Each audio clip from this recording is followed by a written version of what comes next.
Howdy, everybody, and welcome to another exciting episode of the Debauchery Circus Campaign here on the Random Rhapsody Network. I'm Matthew R. Dawson, your friendly neighborhood host and GM, and joining me around the virtual table today are Brandie, Brie, John, Jr., and Steven. Say hi, everyone. Hello. Hola. Now, I'm pleased to announce that we have some of the details for our next Halloween one-shot, and that's been confirmed.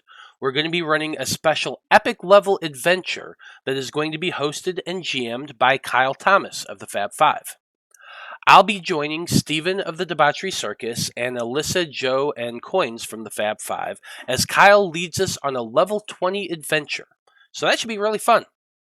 Yeah, it should. You can keep up to date on all of our announcements by following us on Facebook as Random Rhapsody TV and on Twitter as @random_Rhapsody. Okay, that should do it for the announcements. So join us as we dive into the world of Loroupa and continue on with the adventures of the Debauchery Circus.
And we're back. So when we last left off, the Debauchery Circus had infiltrated Coltrast's Keep using colorful methods of entry. The group did eventually make it down to the second floor of the keep, and they successfully stealthed themselves into a position where they could observe the three individuals arguing down in the Great Hall. The team identified this trio as Mildred Valcon, the former Chancellor to the King of Radagast, Sir Bedeman Grendel, one of the Star Knights, and a man they presumed to be the body double of Lord Veritude.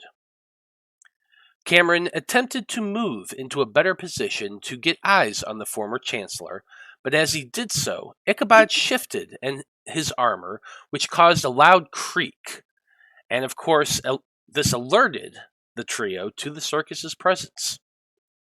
Cameron did manage to release a spell on Mildred to make her perceive everyone as a threat, which caused the woman to scream in terror and disappear from the room.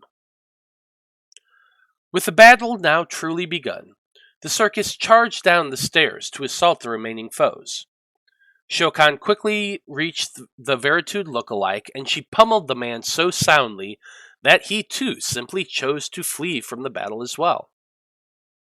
This left only the rapier-wielding knight remaining, though more soldiers soon joined the fray to assist him. In the end, the knight was simply overwhelmed by the group and was unable to escape or defend himself.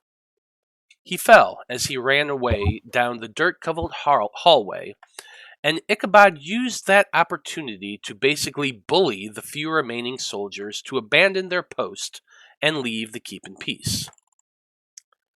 And so, Debauchery Circus. While Edmund helped Willow to her feet in the Great Hall, the rest of your group had followed Blaznir in what appeared to be a dining room. A long single table is covered with a green tablecloth and a large silver candelabra in its center. 8 wooden chairs of fine craftsmanship circle the table, which is in the center of the room, and another longer table is against the back wall directly in front of where you all are standing, where several silver chafing dishes are arranged for use. The hallway behind you bears that same trail of mud that you saw in the Great Hall, and the pathway leads down and to the left, where several doors can be seen beyond. So, Debauchery Circus, as Willow and Edmund rejoin the group once again, with Edmund offering as much support as he can to the wounded changeling, a question comes to each of your minds. That question is, if your character could go back in time and change one thing about their life, what would it be?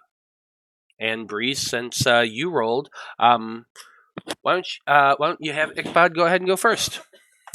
So Ichabod doesn't know exactly why his wife left, but he's got a few inklings of reasons. So maybe perhaps I would go back to before I went off to war and really told her how much she mattered to me, in the hopes that would have made her stay. Okay, I like it. Shokan, how about you? I don't know, maybe Shokan would go back to that one battle where the team got split up and everybody else just about died. Yeah, yeah. That could have changed a lot of things, I think. Willow, how about you? That she was born. Damn, that's kind of dark. Well, everyone in her life that she's loved has died, so she's getting to the point where she's wondering if it's her, if she's the reason. Interesting. Well, I guess we'll just have to wait and see. Blaznir, how about you?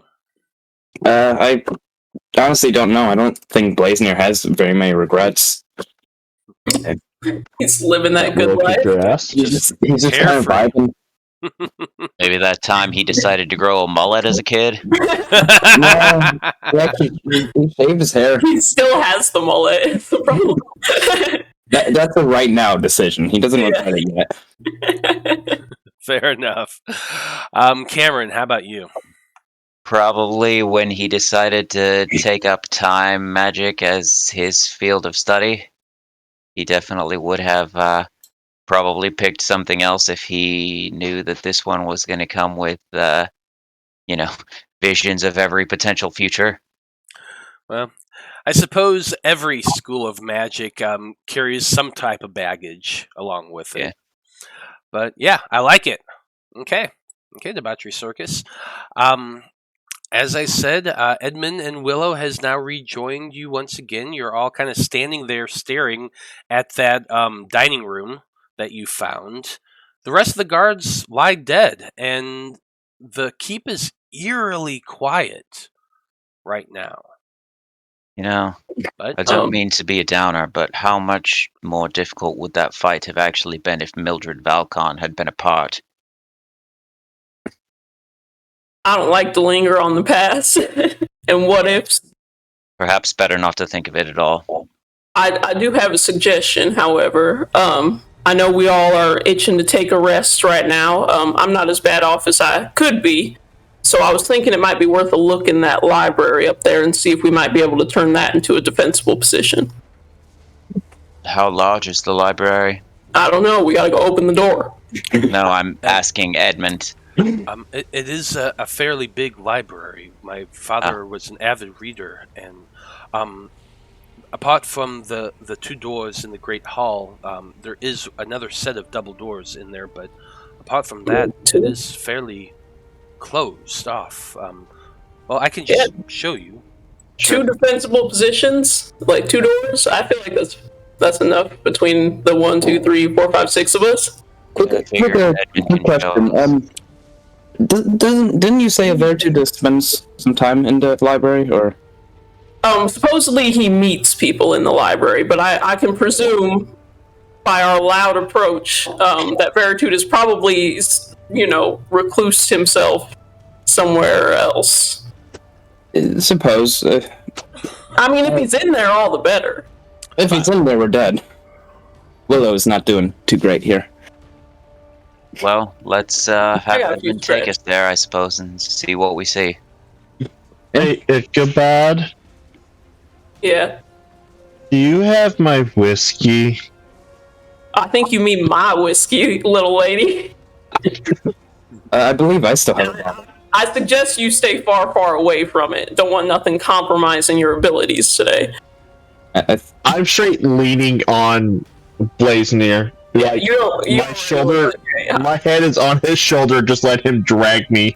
If you need stitches, then I'll give you some whiskey while we do the stitches. All right, that's our compromise. She probably could. I look at the arrows. I mean, yeah. I look at the arrows that are on my back. So that's the only case in which you're going to have any lick of this whiskey. Yeah, she is definitely looking like a pincushion right now. Her armor has been punctured a couple times. She's not looking great. All right, I want to go up to the store along with Edmund. And if it's not already open, I mean, it looks like it's open. Well, I just deleted the door. But... So we swing the doors open. Mm-hmm.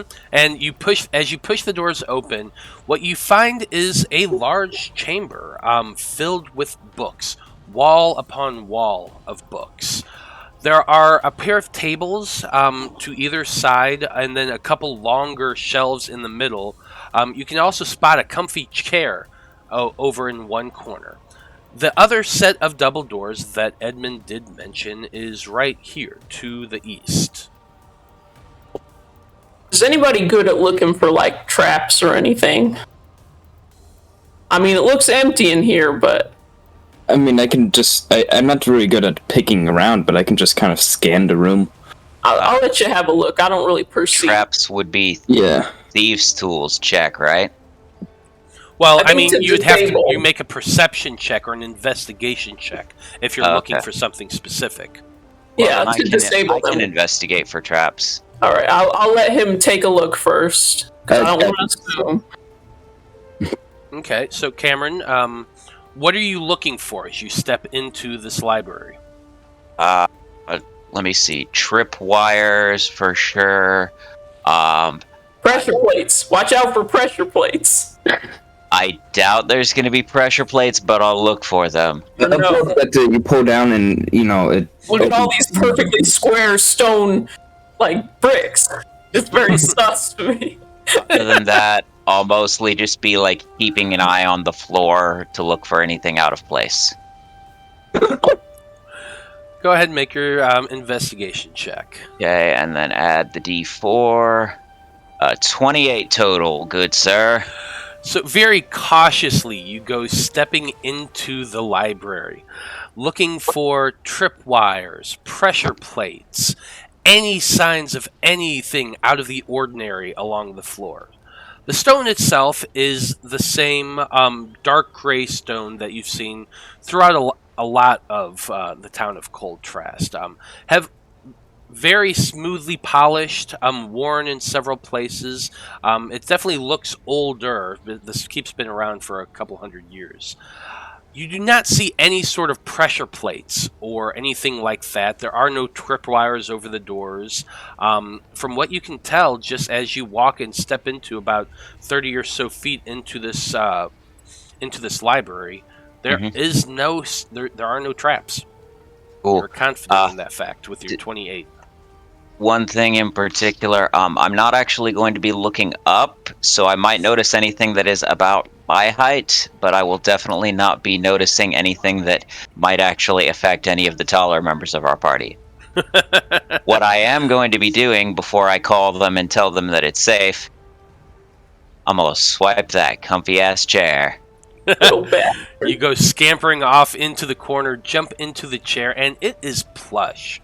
It's definitely well worn. It's seen a lot of use, but there's no rips or tears or anything like that. And it faces one corner where quite a lot of books are lined up along this bookshelf.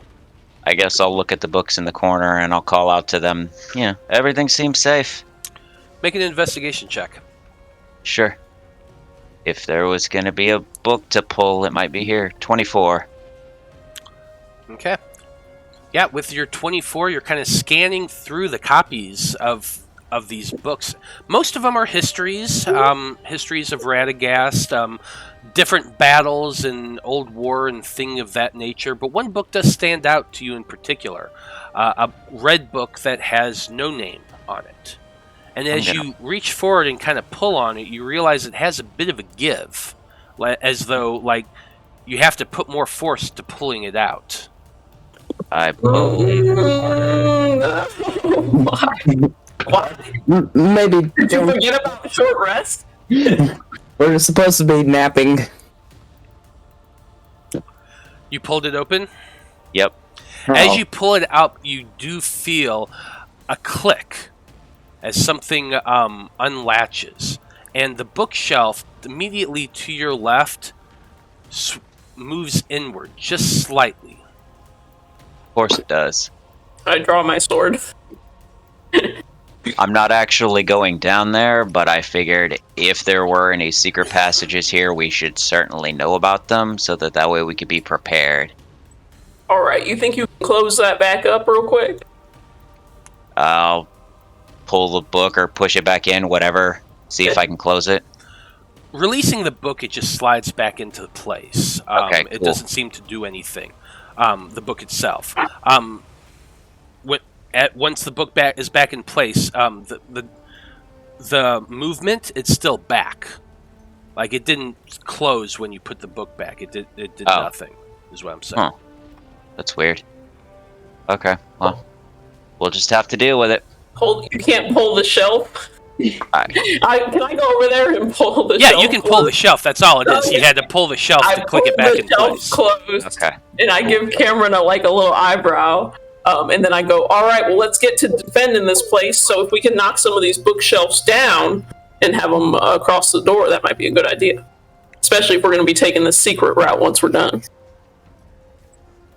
Knock them down? Why not just move them over? Or just move them over, you know what I mean? Yeah, I'll leave that to you guys. I'm not the strong one. Alright, I'm going to go over to the store on the right and begin I can shifting. give you a little bit of guidance if you, I appreciate it. have that. I'll go over and help. Alright. Okay, so the two of you is taking together. out her roll. Oh, Hold on a second. So the I'm two of sorry. you together are pushing one of the bookshelves over in front of the door. Is that what I'm Yeah. hearing? Okay. Exactly. Okay. So go ahead. These are big bookshelves, like huge. It goes up the full 20 feet to the ceiling. It is kind of heavy. Mm-hmm. So the two of you are working together. So go ahead, one of you roll an athletics check with advantage, and you do have the guidance that Blaznir has cast on you. Now, Okay. while they're doing that, Willow, what were you wanting to do? I was going to say, I'm grabbing my roll bed, throwing it underneath the table, and just passing out. You just threw your bedroll underneath one of the tables, and you're laying down. Fair Yes. enough. Fair enough. Yeah, with a dirty 20, that's exactly what you needed to push this thing. 23, I see it. Yeah. You needed a 20 to push this thing over. As I said, it was really freaking heavy, but the two of you working together, shoving, it starts to teeter and it comes crashing down right at an angle over the two doors. Alright. Well, there's the front door. That one seems like it'll be a little harder because there's not really any bookshelves next to it. So maybe Shokan, you just pop a squat right in front of there. We could also move one of these tables to. Sure, we can push a table in front and then we'll keep an eye on. Yeah, and Shokan can lay on the table. That would be. Genius. There you go. hope there Bookshelf wasn't now in front of the door. Oh, I hope there wasn't any interesting books in that. Oh, there's a lot of books, and they're all over the floor now. Yeah, they're probably still interested on the floor. Both I get the books. character, myself, Yeah, IRL are crying. Oh, Edmund, when he saw this, he cringes hardcore. Like, Like, you ugh. really ain't got money to fix a bookshelf. You want to die in here? Well, you're crinkling the pages. That's. I step carelessly on all the books to walk over to. Yeah, he's just over there trying to pick up all the books, trying to trying to gather up what he can and like just get them at least on a table or something. Most important things you're going to learn in life. You're not going to learn them from a book. That's not. Cameron learned everything he knows from books. It's a Edmund good just thing. mutters, "This is one of the few possessions my father has. I just want to be respectful of the man that I lost." And I hope that we live to reclaim his honor, Edmund. See, IRL, my mama's a librarian for a college. If she saw you do that, she'd slap the shit out of you. Yeah, Why do we all probably. forget we're in a life or death situation right now? Because librarians are terrifying. Listen, we don't need a Will Smith moment right now. We need a focus. Look, if you don't bring your books back on time, they bust your kneecaps. What do you think they're going to do if you treat the books like garbage? It's true. It's true. All right, I'm going to sit down and lean against this bookshelf watching that door. And I'm going to take my rest. I'm going to sit in this comfy chair, watch the secret passage, and take my short rest. Okay. And I can finally use my stupid arcane recovery that I've always forgotten to use. I'm gonna read random books during my short rest. Okay, so you're all. So the doors are open down here. I guess you're going to close them, I assume. We said we were going to push a table in front of them, so I assume we close them, push a table. Shokan sits on the table. Gotcha. Okay. Yeah, and I'm going to meditate for the first 30 minutes. So with Shokan guarding the front door with a table shoved against it, Willow curled up underneath another table, Cameron in the chair staring at the bookshelf that has some sort of secret passage. You have no clue what's behind it because you didn't look. And Edmund picking up books and trying to clean up. Your group settles in for a. Oh, and first, before we actually take this rest, I would like to use my last 2 key points to do Hand of Healing on Willow. Okay, go for it. Junior. Yeah. Slap, you smack. I can get up to 5 levels worth. Should I get a 3rd and 2 first levels, or 3 first levels and a 2nd level? Good question. I honestly don't know. Yeah. More first levels means more chromatic orbs. A 3rd level would mean a counter spell, an enemy's bound, potentially a pulse wave. I think Well, that's definitely 8 level. points of healing. Not much, but better than nothing. So then you get back I to will 3rd take level it, and thank 2 you. first levels. For a total of 5. So I need to remember what I get on short rests. I do get wild shape, lovely. I need to spend some hit dice as well. Yeah. I don't think I get bardic inspiration. Well, hold up on all that. Okay. Oh. I was just like waiting. Never mind, I guess Well, I shouldn't have. Yeah, hold on a second there, because I just want to tell you some things that happened as you guys begin to settle in for your long rest. Short rest. Your short rest, sorry. With We can do a long rest if you want. Yeah. No. It'll be fun. As you all settle in and begin taking your short rest, I want Shokan to go ahead and give me a perception check, since you're sitting there on that table against the door.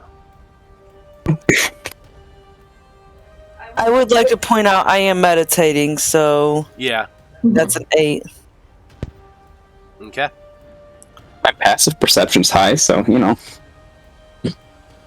Okay, so during the first 15 minutes go by, you're all just kind of sitting there resting, trying to get as much rest as you can. It's tense, and it's cold. I'm a dumbass. About 30 minutes into your short rest, Shokan, you hear rattling, a against the door that you're leaning up against. You hear about a minute later again, and a bang against it a couple times. Give me 1 second here. So, but you said 30 minutes later, right? Yes, 30 minutes so later. I completed my meditation. That's all. Yes. That's all that matters. I'm not gonna say anything. I'm just gonna kind of sit up and look. I'm assuming Blaznir, you're sitting like right here. I'm assuming kind of looking at me. I mean, yeah, probably. I'm gonna kind of give you a look and kind of nod my head to the door.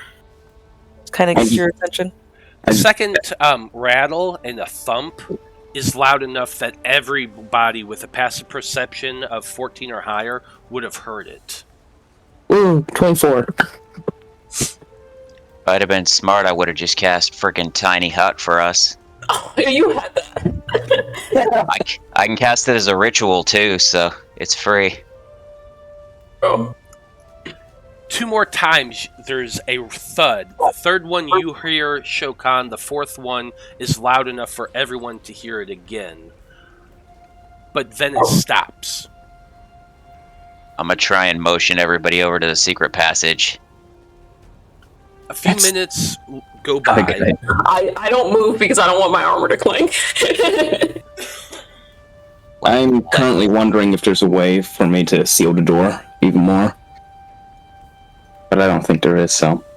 Hold still. He's a couple minutes past, and I don't think Couple minutes so. pass, and another thud you hear against the wall that you blocked off with the bookshelf. That's fine. Kind of smashes against it a couple times. You see the shelf wobble a bit. One time it moves enough that the door comes open just a little, and you hear that crack, but it's like barely even an inch, so it can't go farther beyond that. But someone's definitely out there trying to get in. So yeah, like I said, I'm opening the secret passage and That's Okay. really not a good idea. motioning for everybody, get the hell over here. Let's get out of here. Yeah, I'm gonna get off the table and slowly make my way. No, they're unable to get in right now. We do not know where that secret passage leads. There could be worse stuff down there. Yeah, Well. but what we do know is that the door opened slightly, so they're close to getting in, and in a very confined space. For those of us who don't have as great of an armor class, it's going to be a hell of a lot harder to try and stay away from the enemies that want to hurt us. I mean, he whispers. What? Well, you're really not whispering, but so Cameron, you lifted the book once again. You felt the click, and the bookshelves slid back a little bit. You push it open, I assume. Yes. And you find just a very small, tight room, about 5 by 5, with a ladder going upwards. The ladder itself is made of metal rung, and it has actually been like cemented into the brick. I'm gonna look over at Edmund to see if he, I'm not gonna say anything because I've already talked too much, but I'm gonna look at him at just trying to get a gauge of, did he know that this was here? Does he know where this goes? Edmund kind of looks at it for a moment, and he starts to think. I'm going to have him roll a history check. Okay.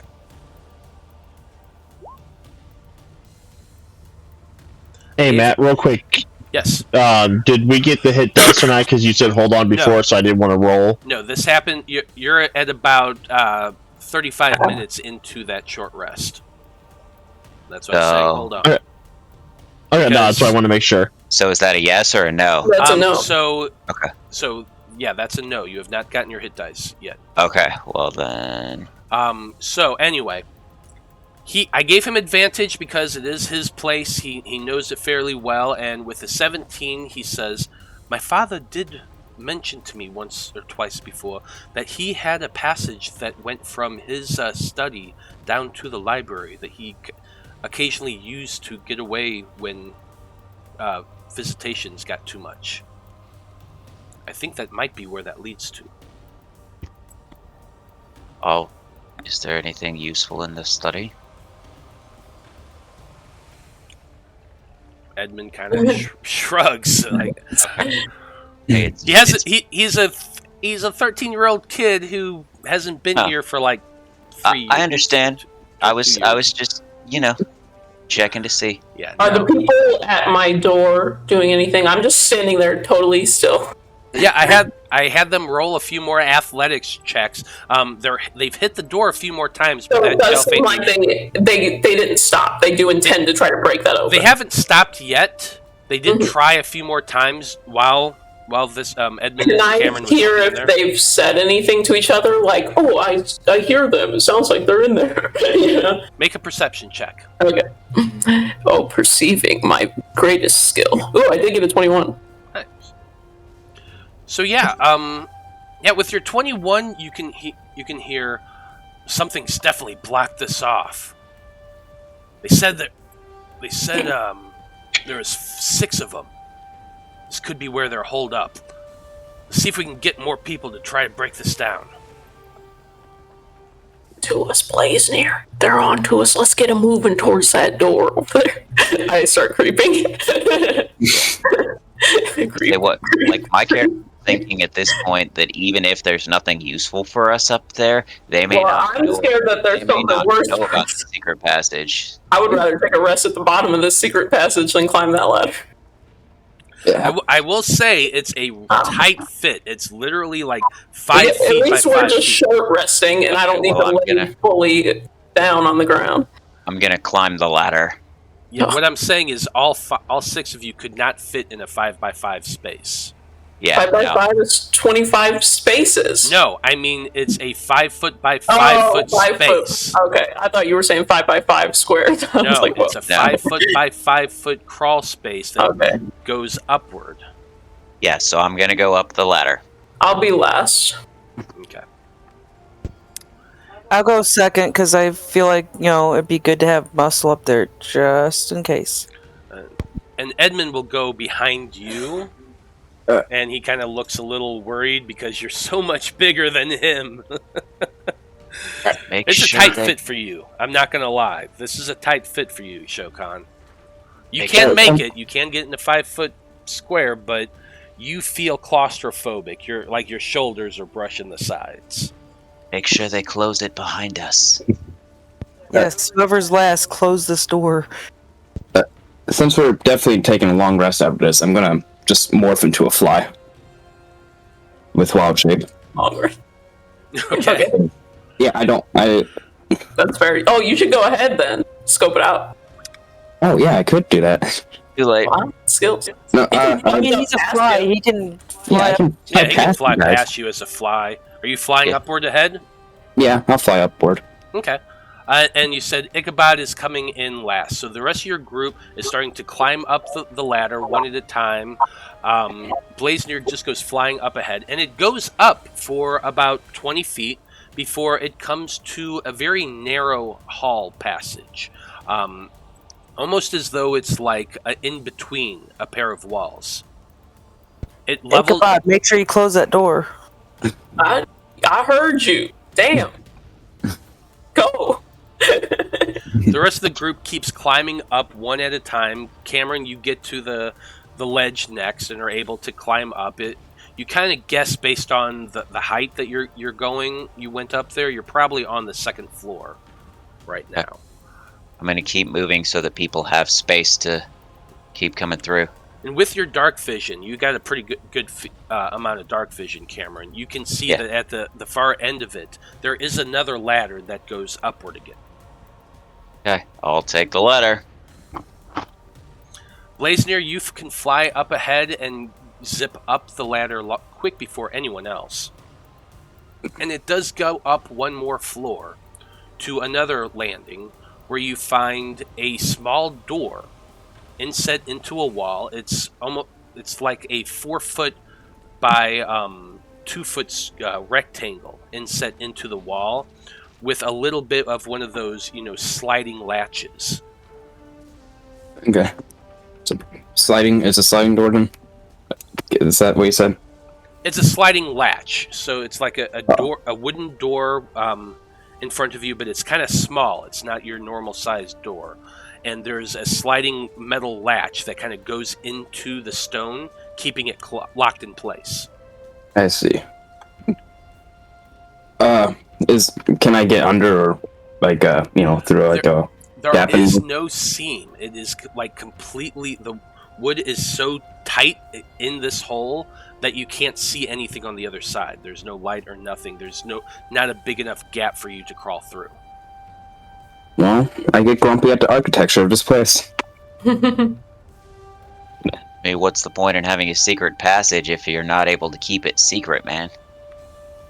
I get grumpy at the architecture of this place. Secret from Baritude. Ichabod, did you close the door? Yeah, I presume as soon as I step in, I pull it closed, or I push it closed, I guess. And do I hear that they've burst in or anything before I do that, or? You can make a perception check. Alright. Well, if this thing falls, I imagine I'd hear. That's a 13. You listen against the wall, and with the 13, you can't make out any sounds. They definitely have not broken through yet. Weak. Alright, and then I climb the ladder. Yeah, with the 13, it would have been such a big crash, you would have heard it. You're pretty sure. Jedi Slayer 420 said in chat, "Happy Monday, hope you find Veritude." Yay. I hope we find him in a little bit later.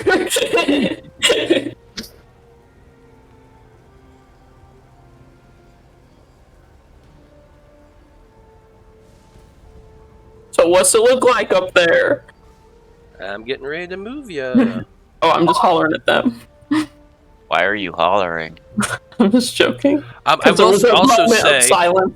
I will say, Ichabod, that once the door is closed, it goes completely pitch black in this space. Oh, jeez. I switched to my moon-touched longsword, and I shove it through my belt so that it's not like in the hilt. It's still like hanging down. Fair enough. But it's out. Fair enough. And the faint glow does help illuminate you, and you're able to follow your companions as you make your way up that ladder to the second landing, along that tight corridor that all feels claustrophobic to you all, and up to the second ladder to get to the door. Cameron, you're like the second person to get there after Blaznir, and you can see it. You can fit through it just fine. You could actually stand up a little bit on this ledge and reach up and slide the latch open if you wanted to. Sure. And you don't want to listen or nothing? Nope. Do you? Cameron's just making a lot of strange decisions today. You tell me. What are you doing, Cameron? You can see, it's right in front of you right now. Yep, I'm sliding the latch open. The fly is currently buzzing in your face, by the way. Because we've got guys coming behind us who may or may not know that this passage is here. And Okay. Well, as you open the door and push, you look around to see a very large gilded frame around this door that you've just pushed open, which is actually very thin. Now that you have pushed it open, you can see. You realize as you step through that you're stepping through a painting, a hidden passage behind a painting, and you step down into a small-ish room, kind of oblong-shaped, with a wooden door to either side. And as you step out into it, it's very dusty. You actually push up a bit of a cloud of dust as you all step through this. Great sign. This painting into the floor itself. You're kind of looking around, and you see there's a couple bookshelves along one wall, a chair, a training dummy, and a rack of old weapons and shields to your immediate east. As I said, there is the two doors to either side of you, here and here, and there's another door at the far end of the room here. It is completely pitch black, other than as Ichabod, you're the last one through. Your sword illuminates the room. Okay. Cool. Right. So, You said it's super dusty. So can I tell that this probably hasn't been used by Veritude? That definitely seems like it. It seems like nobody's come in here for a long time. Without make a perception check to look around, you don't see any footsteps in the dust other than what your group is making. I look at Edmund and I'm like, well, thanks to your father. Now, this is my father's training room. Through there, and he points to the door to the north, that's his actual office. In through there. He steps over and walks over to the weapons, and most of them are training weapons. You know, they're not actually sharp. They're just there for training purposes. And he kind of picks one up and moves it around a little bit, and he says, "I used to train with these with my father. He would sometimes bring me down here and give me private lessons." I feel that things are getting emotional, and so I ignore it and walk over and see if there's a lock on this door. Is there a way I can lock this door? There is a keyhole in the door. Can I very slowly turn the handle to see if it's already locked? You can, and just slightly moving it, you can tell it is not locked. No. Alright, if y'all find a key in here, let me know. I believe Cameron has the thieves' tools. I'm the fly. Yeah, if he could use his thieves' tools to lock a door instead of unlock the door. I'll try and see if I can relock it. And while he does that, I'll look to see if I can possibly find a key. I doubt it, though. 20 for a 33. Oh, he did it already. Yeah, without issue, Cameron just walks over to the door, pulling his thieves' tools out, and I got this. Alright, you want to do that to them other two doors? I gesture to those two doors. Edmund looks back locked and says, one's just a closet and the other's the bathroom. Oh, alright. Well, let's clear them out then. Let's make sure there's nothing in there. And then we could probably finish our short rest here. Yeah, opening up both doors, it's exactly what Edmund said. Okay. And there's nobody in there. I checked in the toilet, just in case. There is nobody in the toilet. It looks like it hasn't been used in some time either. The closet just has coats and things. There's nothing really interesting else in there. Alright. I'm happy.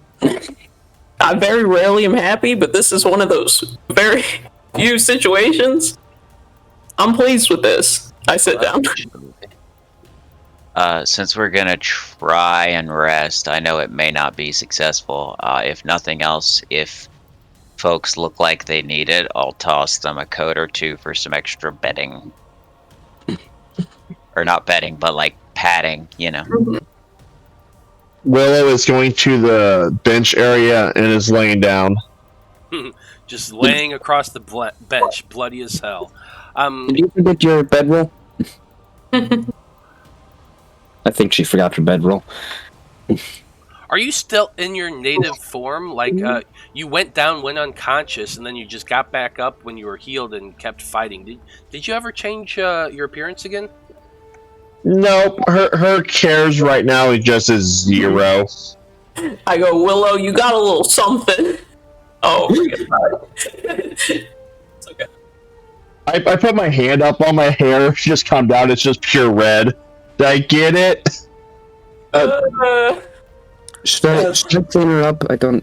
No, that's okay. There is a bathroom over there, Willow. I'm gonna press a disintegrate. Yeah. Oh, there you go. Yep. I have that. She just moves her, like, waves her hand off, just like, yeah. Just, I want to go to sleep. Like, I can picture this as Willow laying across the bench, with Blaznir standing over her, prestidigitating, and she's just, like, lethargically trying to bat his hand away, but not making much success. Do you want to smell like anything in particular, like a perfume that you like? Blood of my enemies. Okay, I do something nice and floral. Go with a sweaty yeah, elephant. Nice feminine smell. Elephant. Oh. I don't know. I think it smells good. I do it to myself every day. I love the smell. Okay. Okay, so Short resting. now that you guys have closed this off, I imagine you push the painting back into place. It's actually a picture of Edmund, his entire family, his mother, father, his siblings, and himself. Is Edmund a baby in the picture? Edmund is not the baby. There, he looks like he's probably about 2 years old, and there's an infant in there. He does have a younger sister. They're so sweet at that age. Probably not anymore. And he points to the mount. These are my family. Yes. You had a little sister, Edmund? Yes, I did. I had a younger sister. This is Cynthia, and she points to the baby. My older brother there. That's Stuart. Oh, and a brother too. And my older sister, the younger look, she looks maybe like about 7, 8, 9, something around that. In this 4 picture. kids. Your parents were busy. Yeah, that was my sister Lysanne, and I do recognize that. Yes, they are all dead. I make no assumptions otherwise. Well, Edmund, it was a beautiful family, and I admire the picture. My grandmother also lived with us, but she's not in the picture there. You know, there are spells to bring back dead, like to the original. Blaznir? What? Stop. To the original form. I can do it at a whim within 1 minute of you dying, but. Yeah, well, it's been longer than a minute. Time. No, but there are bigger. I know there are more powerful forms of it. Maybe one day. I don't know. You know, we're all mortal. It's about accepting when you die. If anything, they're in a better place now. Actually, I'm gonna become a lich, so. Well, all right. Well, I draw my sword. Don't worry, I'm not a wizard. It's better to kill you freely. No, really. Some druids can live past their expiration date. So, you know, and that's like totally natural. Like it's natural magic. Yeah, as long as it's natural, I don't have a problem with it. As long as it's I look at Blaznir for a really long time. As long as it's natural, right, Blaznir? Anyway, Cameron, you were telling me about that spell that makes you immortal, right? What? You know, that's a spell that, you know, just elongates your life. I don't know what you're referring to. Go with the joke. Ah, yes. Humor. Haha. Cameron's depressed. I forgot how to laugh. Okay. Okay. Well, your group settles down once again, trying to get a long rest. It's unfortunate, but you can eventually do so. For the next hour, you all sit there, talking a little bit, but keeping your voices down as much as possible. But fortunately for your group, with all the attention of finding what you did down at the bottom in the library, you don't hear any signs of any other movement. Nothing. No doors are banged on or anything like that in this time, and you are all able to take a short rest. Yay. So, in case you didn't hear Matt, I am getting back a 3rd level spell slot and 2 1st level spell slots with Arcane Recovery. Okay.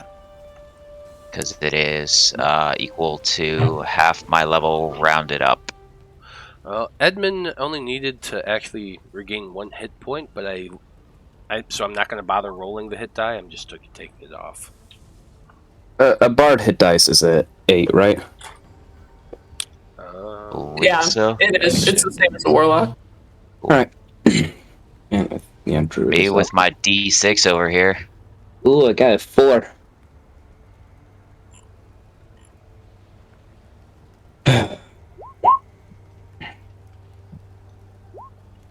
I've got 2 4s. This is good. Blaznir's like barely patching his wounds. Yeah. 11. There you go. There It's you go. balanced. Perfectly balanced. Alright, Spend some time bandaging yourselves up, removing the arrows that are in your bodies, focusing on your healing, and you're all able to succeed in your short rest.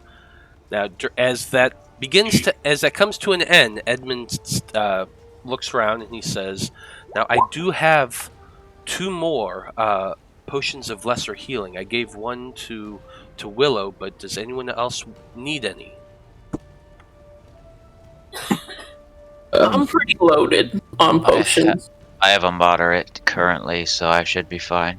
I have greater and 2 moderate, so I am perfectly fine. I have 4 moderate. Jeez. A 2d4 plus 2. I loaded up. What's a potion? I got 1 moderate potions. I also have these dark death mushrooms still. If Willow doesn't have any, I'll give her 2. You know, the one that make you barf.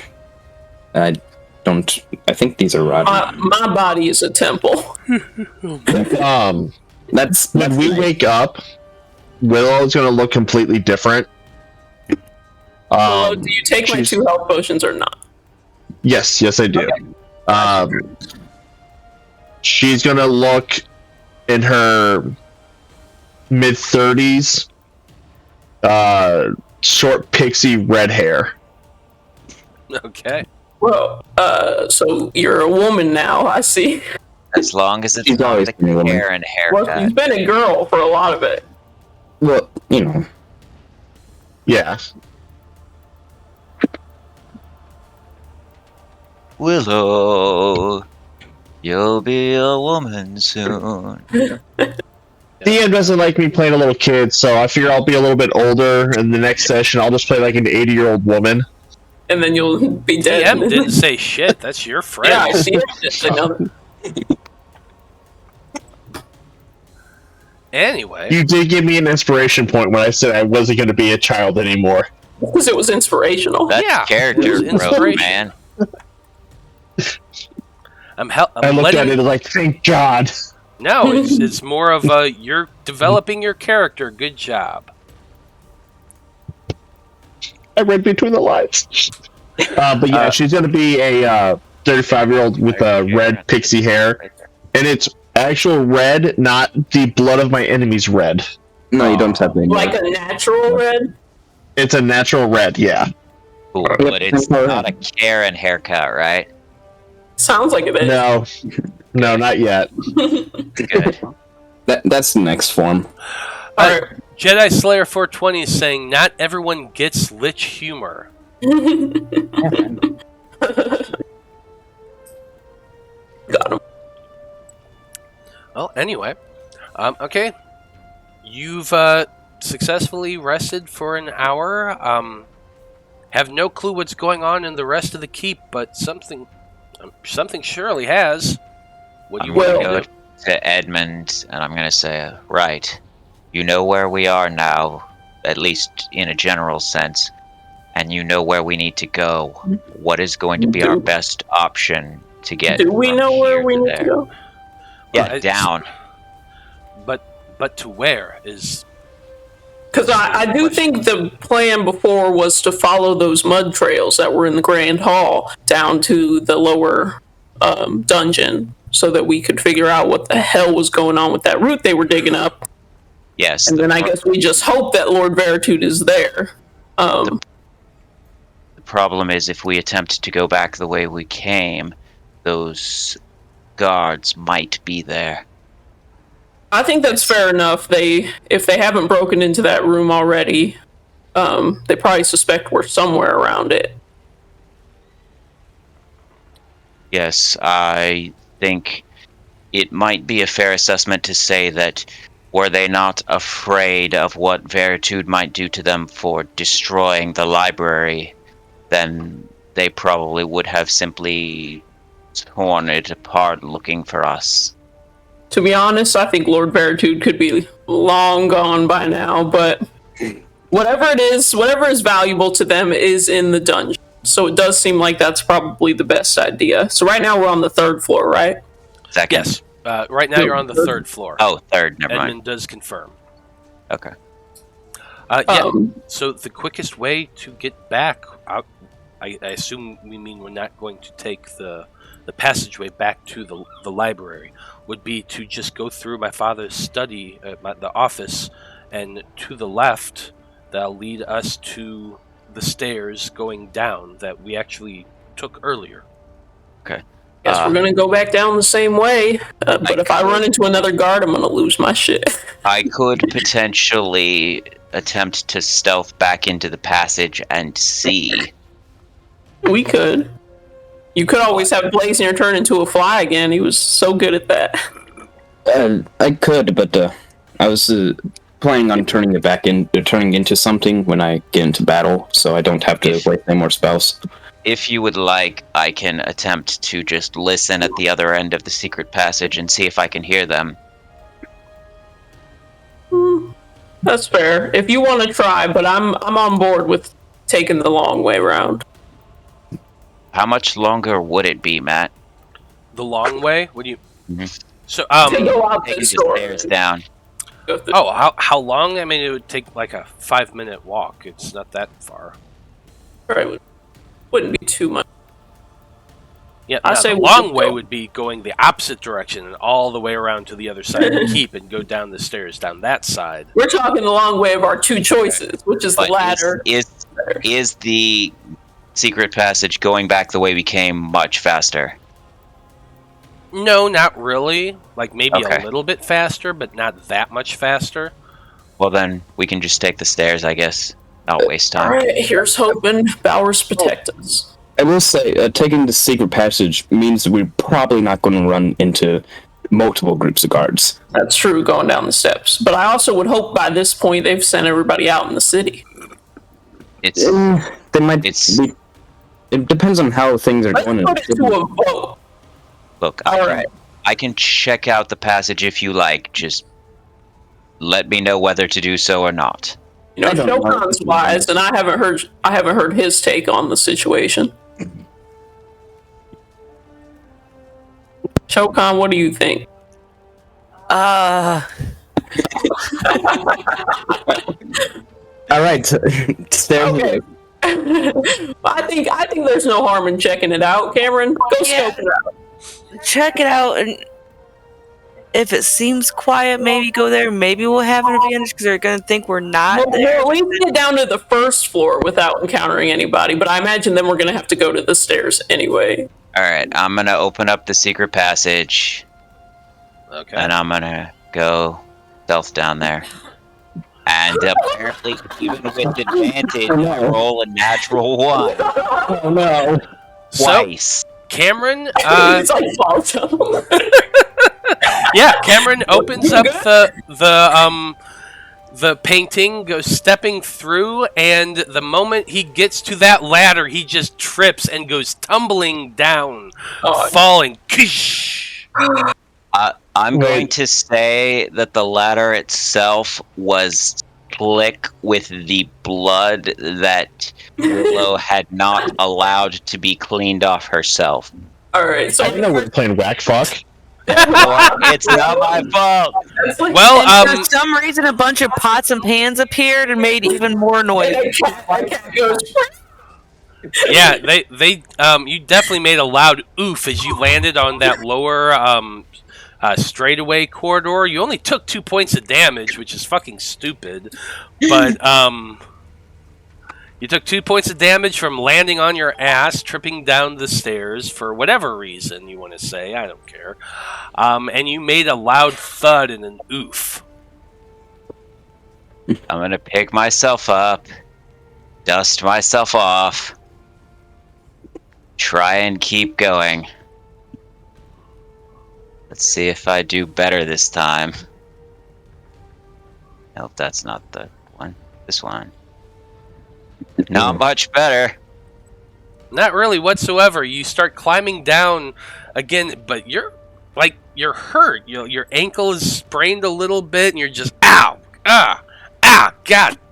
And you make your way down to the bottom level, and you do see with your dark vision that the door that leads into the library.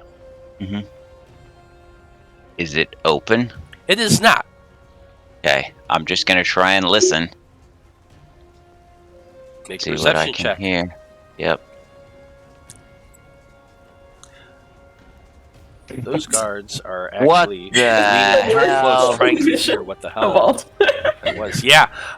With your 8, you put your ear up against the door there, and you can't hear anything, like nothing whatsoever. I Safe.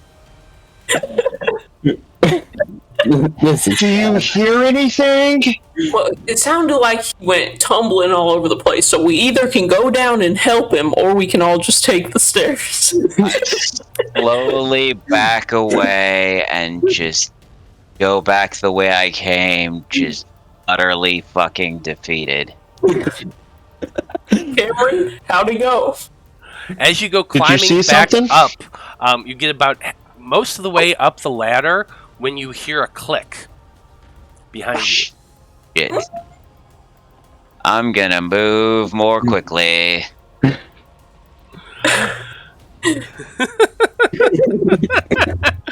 You go hurrying as fast as you can as light begins to emerge from the corridor down below. Do I see anything? Make a perception check. Well, Hey, a 16. I actually rolled decently. Okay, you get to the end of the straightaway and get to the ladder, and you glance back, trying to perceive. And with your 16, you definitely see the light. It is full now. It's that trap door down at the bottom is definitely open, and you can hear the sounds of tink tink as though boots are hitting those metal rungs. Yeah. Sounds similar to the boots of the other guards that I've heard, probably. Probably not, but it's a good guess. Okay. Cool. I can heat them. I keep moving. Yeah, you go hurrying back up as fast as you can. You are able to get to the top and out the painting. Well, Cameron, how'd it go? The passage is open. Booted folks are coming, though I know not whether they are or someone else. Get moving. I gesture to the door. Go unlock that door, Cameron, right now. It's locked. Oh no! Cameron, go unlock the door. I'm like, I'm gonna stand over here. I'm gonna hold action. I'm gonna have my my quarterstaff at the ready. I imagine Cameron did close the door to the painting behind him as he came yes. Yeah, jumping but we're through. standing. They can open that. Yeah, I know. I'm just saying. I assume he did close it. Yes, I am opening the door to the stairs.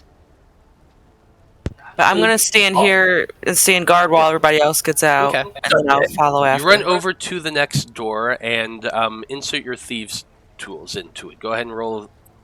Go ahead It's and roll. 27. Okay. With a 27, you very easily click the lock that you had locked previously an hour beforehand, which opens up into the next room, an office, as I said, with a desk in the center, chairs, and various other furnishings through it.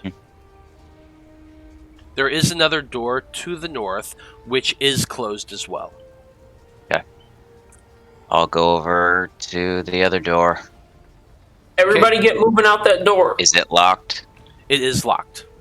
Okay, I'm going to start working on this door. Edmund And, hurries to follow you, and while you're doing that, Shokan, go ahead and make a perception check.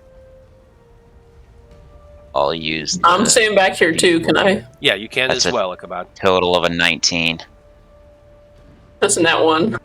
I'm like looking to see if everybody's making it out the door. 9. Yeah, you're both. You're standing there by the door, by the painting, and looking back, watching as all your friends go shuffling through, as Cameron is picking this next lock. You do succeed, and at the same time you succeed, you look back, and Ichabod, the door kind of shook a little bit. All right. So I can look back and I can see that door is open and people are disappearing through it. And I'm like, Shokan, you bringing up the rear? Yep, I'll bring up the rear. Okay, I'm gonna start moving towards the Okay, door. you can move. You can do your full movement of 60 feet. Okay. 30, Now, 40. these locks are all key locks, right? These locks are all key locks. And Okay. as you open the door, you can see the hallway goes to your left and to the right, and there's another door right here to the right, and another one farther down the hallway, and more continuing down the hallway. Edmund Let there. him tell me which way to go. Edmund comes running out as that back door is moving once again. He says, "It's this way," and he's pointing to this door over here. Okay, then I'm gonna go over to the store, and if it's locked, And my let me 60 know. feet would get me just on the other side of the store. Okay, just on the other side. Everyone starts running out of the doorway. Shokan, as you're making you're the last out, go ahead and make one last perception check. 14's 14. not bad. You look back that this And door.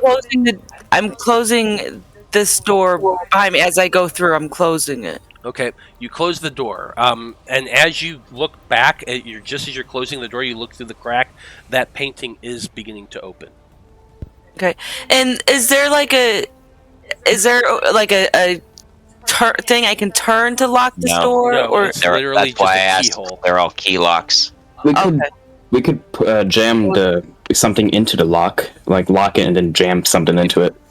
I don't want to take any more time than we have to. Let's just keep going. yeah, no. I mean, Yeah, Cameron, that door to the staircase is not locked. You open it and you see the spiral staircase going upward that you recognize. You had actually been through that. That's the staircase you had went down previously, and the door beyond it is open, which leads to the next set of stairs. Okay, I'm Real just gonna quick, start going which down. way does the door open? Does it open towards us or away from us right here? It opens in. Okay, never mind. I was gonna say I could use my great sword and just jam it in to hold it as a prop, and then just summon the great sword back to me whenever. But never mind. Mr. DM, am I tall enough to reach the very top of the door? Yeah, I don't see why not. Okay. On this door, once Shokan makes it through, I'm going to take one of those vials of alchemist fire and put it on the top like a bucket of water trap. Nice. Okay. Yeah, Okay, yeah. so when you're they leaving open it the- open. Like I remember, I said it opens Yeah. inward. Yeah, I'm leaving it just a bit open, so they have to open it quickly. Gotcha. Then the alchemist fire will, fall off and poof. You have alchemist fire? Where did I? Yeah, I bought 6 vials of alchemist fire. Oh, why did I do that? That's- Okay, yeah, absolutely. Big You mistake. take your vial and kind of put it right there on top of the door and leave it there just a crack so it's balanced right on the edge of the door. If someone opens it, it's probably going to fall down. All right, Let's hope that it's not a orc that opens it. Mm-hmm. it's fine. That's an orc. They did a great job.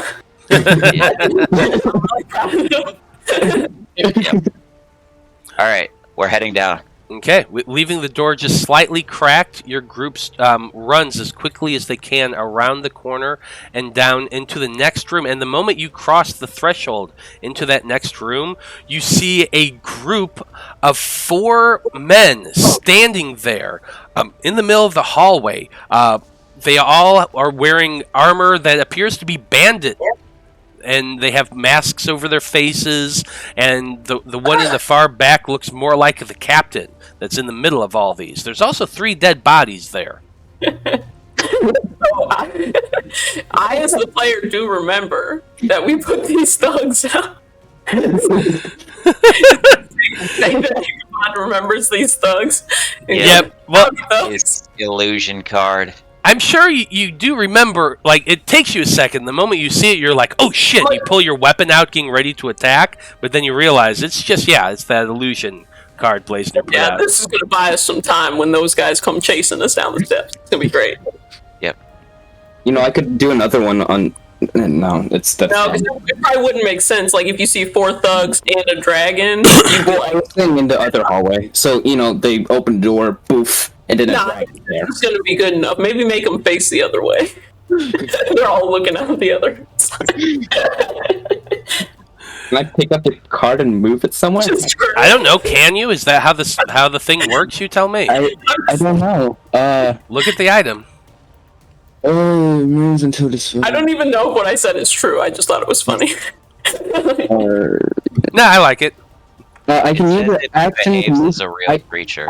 I can use an action to move it magically anywhere within 30 feet of its card. Oh yeah, put it right in front of the steps so that they gotta try to fight them before they go down. Yeah.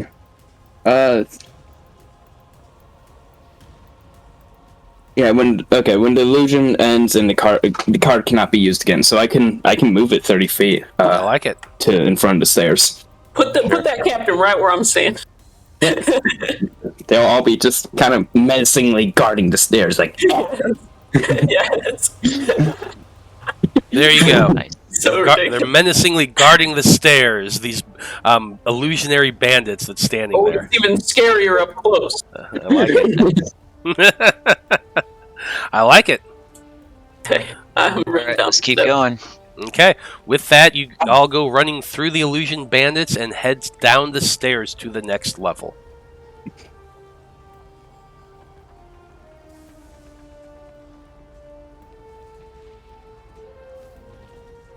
Oh yeah, that's that one. I remember. And we see us fighting a bunch of guards. What? We went through a time loop. Cameron, what have you done? Oh yeah, blame the chronergist. Is this what you see Well, every time? Yes, and it's terrifying. I am so sorry. Yeah. Yeah, whatever.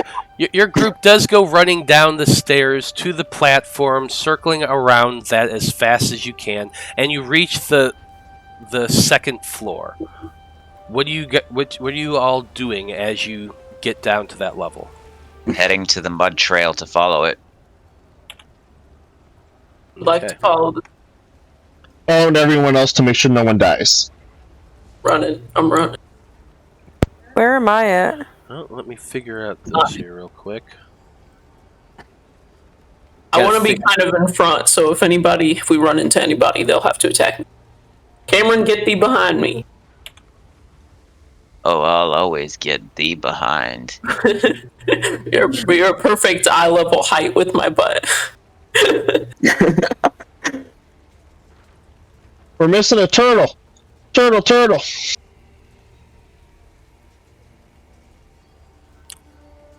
Well, okay. So as you as your group does come to the edge, which give me 1 second here.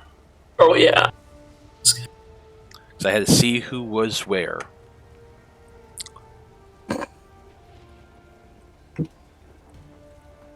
Your group just heads straight around, not stealthing, not trying to move quietly. You just go running for the stairs. And when you get to the edge, right down here, you do see that there is a single guard standing at the bottom of the stairs, right down here.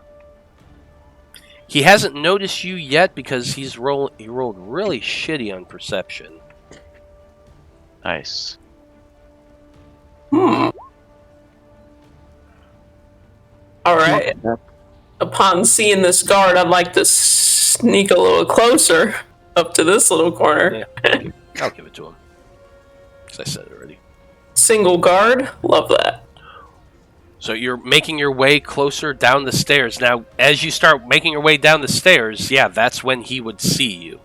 Well, can I stealth? I'm going to suck at it, and he'll probably see me anyway, but I'd like go to for try. it. Go for it. That's a 7. Stealthing too. That's a natural 20 for 27. All right, I stand at the top of the stairs. Oh, yeah, I'm really sneaking. I just kind of like walk down the steps and then stood on the steps and. Yeah, you think And you're your being eyes just sneaky. lock as you're clanking your spurs of your boots hitting those It's those, always my spurs. yeah. Ping, ping, Ping, ping, ping. It's just always your spurs hitting the stairs as you walk down, and he looks up and he yells, "Oh my God! They're up! They're over here!" Wait, what? No, he only sees one person. Can we roll initiative? Yeah, He go heard for that it. Roll for initiative. I want to see if I go before this guy gets anybody. I was gonna say, he heard that they were a group of 6, and he only sees one person, so... Oh, he can definitely at least see Ichabod and Blaznir. You weren't. He didn't stealth at all. You didn't either, really. I got a He third. probably can't. He probably can't see Cameron. He Look probably at me. can't see Willow, but he can definitely see Ichabod and Blaznir, and he yelled out as the moment he saw your group. Yeah, it's fine. We got a short rest. We'll survive. Man, I wish there was a spell to just give someone instant diarrhea. Hey, Matt. I mean, you can make one. Yeah. Hey, I know Willow's heartbroken, and I know I wear my emotions on my sleeve, but do I still have the down emblem on the character? The what? I think that's because we're back in this room. So she had the heartbreak thing to show that she had gone unconscious, and it just never got away. Oh, it's just because I wasn't planning on your group going on to the second floor again, so I didn't change anything, and we did, and so I was just moving things. I was just making funny.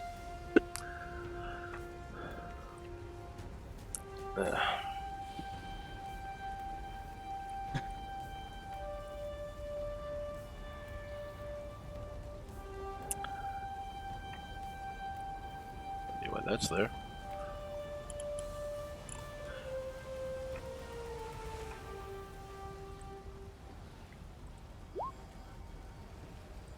God damn. Oh, he gets a D4 though. Nice. Hey, he goes before Blaznir. I was excited because I wasn't going last, and then he gets. Now you're going last. Yeah. Yeah. But anyway, as your group was walking around, Shokan was being stealthy. The rest of you are all just kind of hurrying down.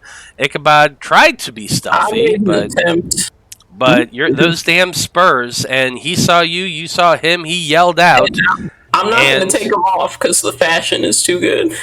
And Cameron, you're first in initiative, so you heard someone yell out. You can't really see him too well from where you're standing, but you think you can see at least a little bit of him. Yeah. I don't think Willow's in initiative, by the way. I rolled it twice. I don't know why it's not going through. Did you click on your character first? Yes. So I'm gonna look through the bars, and I'm gonna hit him with a chromatic orb. Yeah, I'm not seeing anything either. So You're burning one I'm trying to already. reset roll 20. Alright, fine. I'll just hit him with a chill touch, I guess.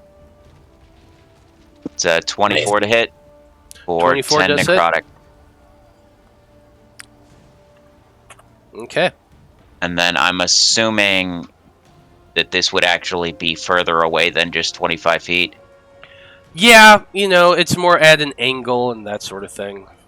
Because if he was within 30 feet, then I would use my hand to try and shove him towards us. Yeah, I'm going to say you're not going to be able to. That's fine. Then that's my turn. Okay. Ichabod, you're next up. 5, 10, 15, 20. Wait. Better kill him. Okay, so where's this door at? What door? The door that's over here. There's like a door over here, right? Yeah, it's right down here. I'll I actually. imagine he turned to shout towards that door. It's right here. Yep. This block. Here, I'll show you. There. Oh, it's a double door. Yeah, that's a double door. Okay, so can I pull out a javelin and slide it through the double door hands? It is open, but you could pull it closed again. Okay, I pull it closed and I stick a javelin through it. Yeah, it does have like handles, so you could stick the javelin through it. Nice. And then I want to turn to this guy. So how much of my turn does that take? I imagine free action, close the door. Can I use a bonus action to shove my javelin through it? Yeah, I'll allow that. All right, I turn to this guy and I grab him. I want to grapple this. Okay, let's make some athletics checks here. 21. Dude, that's a hard thing to beat. Let's see if he can do it. Ichabod's thinking like a rabbit.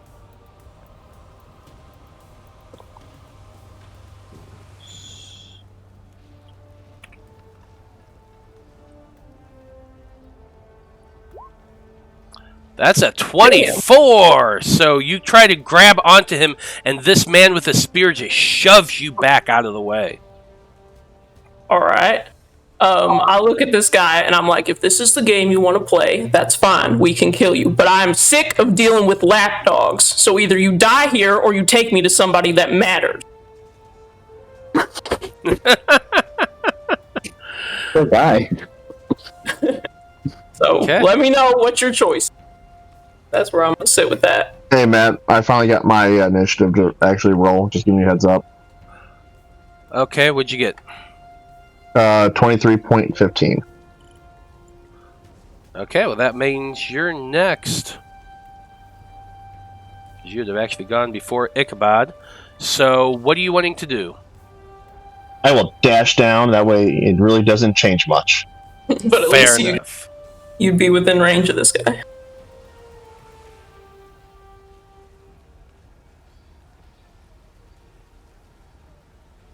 Boom. I'll just say I went there. See, I got backup already. Like, I was there the whole time. Yep, absolutely. Okay, Shokan, you're up next. What are you doing? I mean, I guess I'm just gonna kind of dash down there because there's not much else I can do. Everybody's like surrounding this guy. I mean, don't you get the dash as a bonus action? You do? With a key point, though. Yeah. Oh, okay, never mind then. Willow gets to dash as a bonus action. That's true. So, Willow, you should have dashed as a bonus action and cut this guy. Yeah, you can. Miss Rogue. Technically true, yeah. Willow. I was just trying to be less cumbersome since roll 20 was messed up. Okay, I'm gonna dash But to here sure. and yeah, surround this guy, make him a little nervous.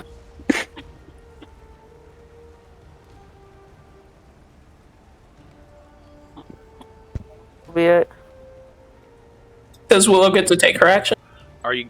Oh, no, don't worry about it. Don't worry about me. Just because it's my roll 20 messed up, it's my mess up for the internet, and I'm not going to worry about going back a couple turns.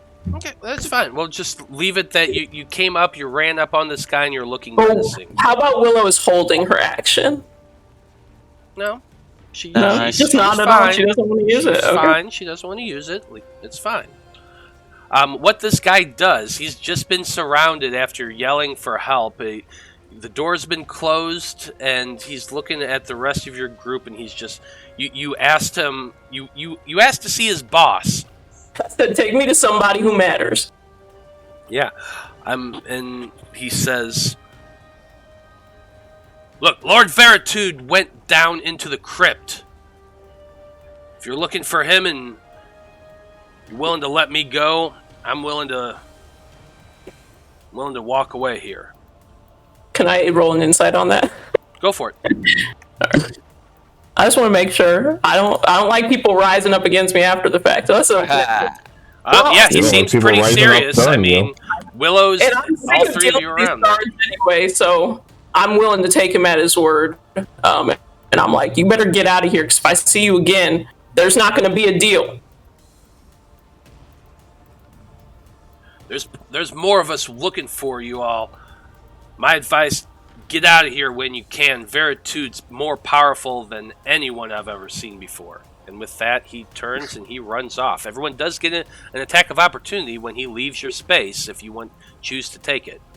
I'll be honorable. Y'all can take it if you want.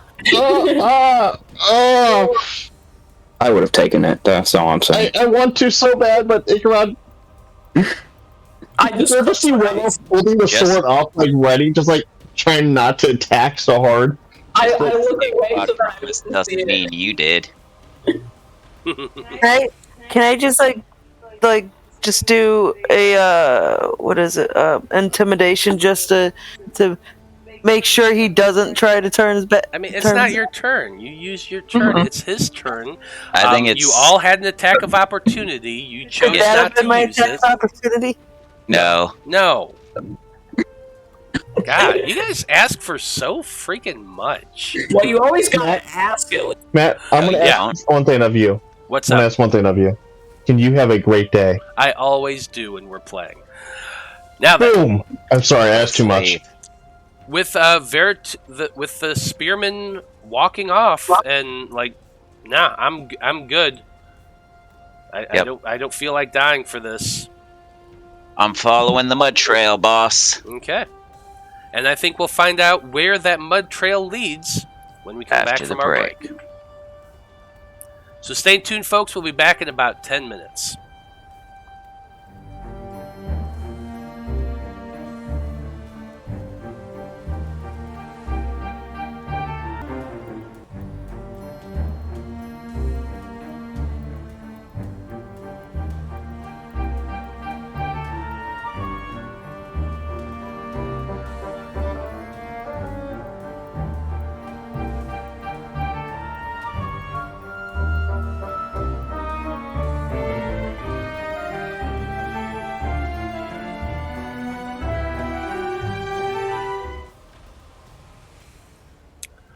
Hi, everybody. We are back.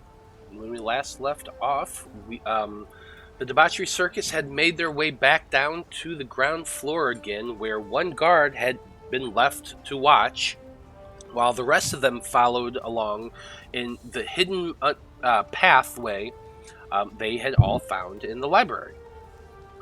That group is currently up on the 3rd floor trying to get into the office that got locked behind them and or closed behind them, and who knows what's going on with that. Well, I know what's going on with that, but these guys don't. What this group knows is that they've made it to the bottom level, and Cameron was wanting to start following the boot trail, the mud and dirt prints that all go through the Great Hall into the back room. So, Debauchery Circus, what do you want him to do? You gotta follow that booty. I'll stand up with Cameron so that he's not walking into something alone. Fair enough. As you make your way down through the hallway, you do continue to find that trail of dirt as it moves along to the set of double doors, which are closed. They are not locked, however, and you're able to easily open them.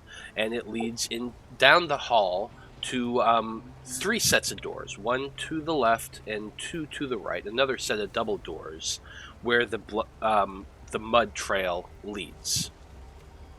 Okay, Check this door, which is also not locked, just closed, and it opens to reveal a staircase leading downward. Edmund, who's with you, tells you this leads to my family crypt. It also led to the servants' quarters, and there's a little jail cell down there that my father used to keep prisoners whenever he had to make judgments on them. Well, Edmund, prepare yourself. We don't know exactly what we might find down there, but you keep dead bodies in the crypt, right? Yes, I think we've had this discussion. I'm fully prepared to buy his dead. Well, no, I just want to, because I didn't exactly know what a crypt was, so I just wanted to know how many dead people we're going to have to fight down there. hopefully none. Yeah, I mean... Other question is, how many ghosts will we see? Alright, I start walking down the steps. Dead people. And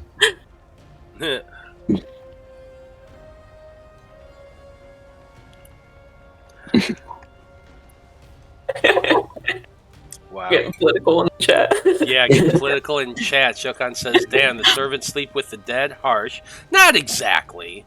It's just in the same lower level. But yeah, all nobles are bastards. We've pretty much established that fact. So your group goes confidently walking down the stairs to the lower level, where eventually is Edmund's crypt. Once you get down to the bottom, the stairs open up to a hallway about 15 feet wide that goes very far back, well past all of your dark vision. The pathway also veers off to the right, as well as going forward. And Edmund tells you, now, down this way is the servants' quarters, actually. And as you look, you can see that there's a doorway right over here, and he points to that, and he says, "That's where the garrison guards here in the keep lived." Should we be stealthy as we proceed on? I think that's a fine idea. Is there still a trail on the floor, Matt? Yeah, there is still a mud trail, which does continue on down the pathway in this direction. I didn't draw it on this map, just... Yeah, that's fine. I just make sure that we're following that. Because we want to get to wherever they're digging up this route. Do I feel anything in that gem on my hand? Interesting question. And I just fucked that up. Stealth can suck a butt.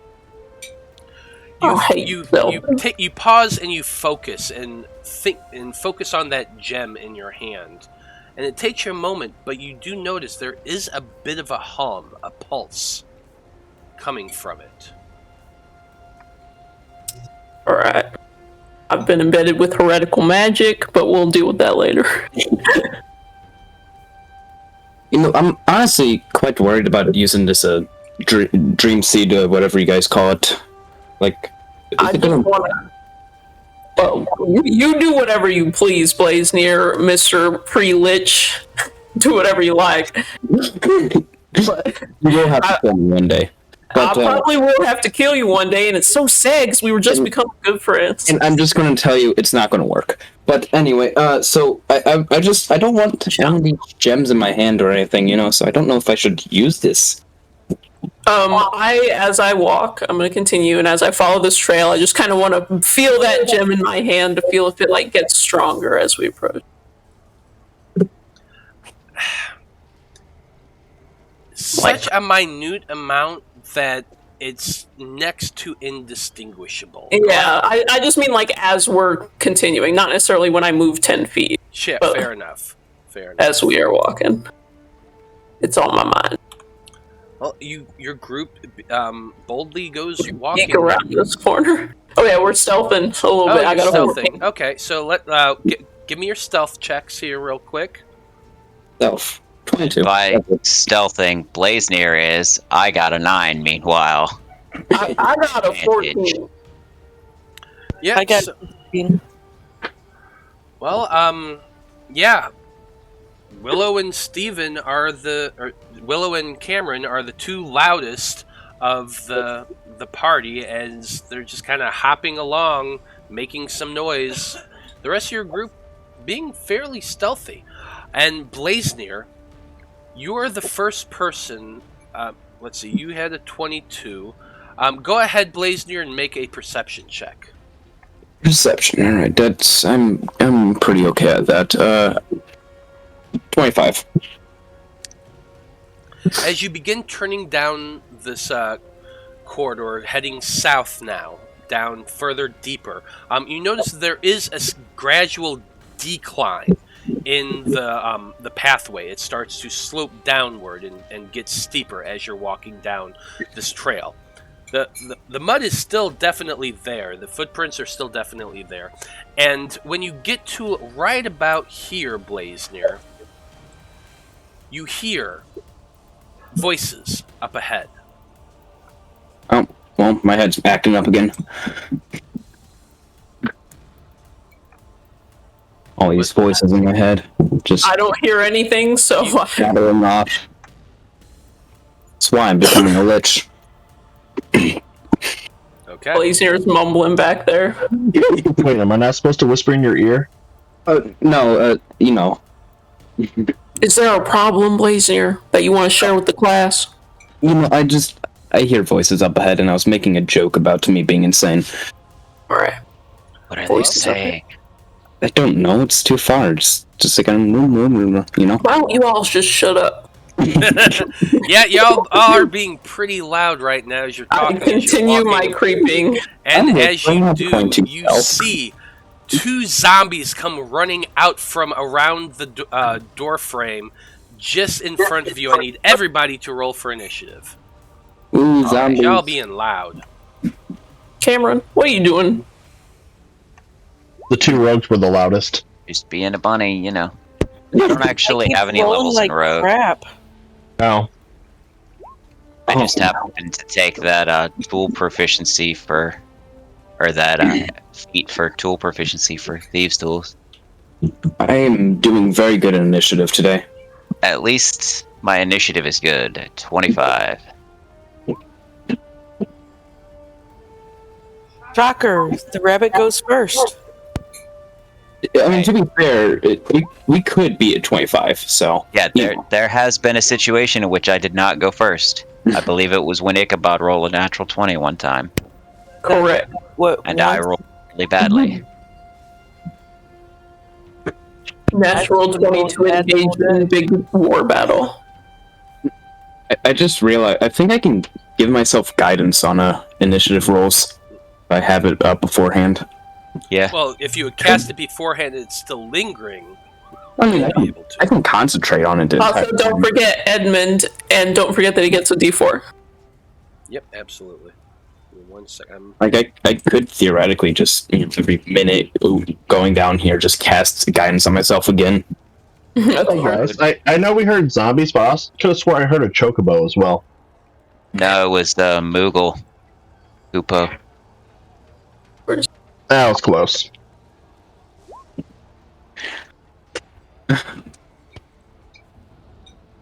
See if anybody ever if anybody ever runs a game that we won't get in trouble for doing things while streaming. I just take the stats for a fairy and reflavor it as getting to play a Moogle.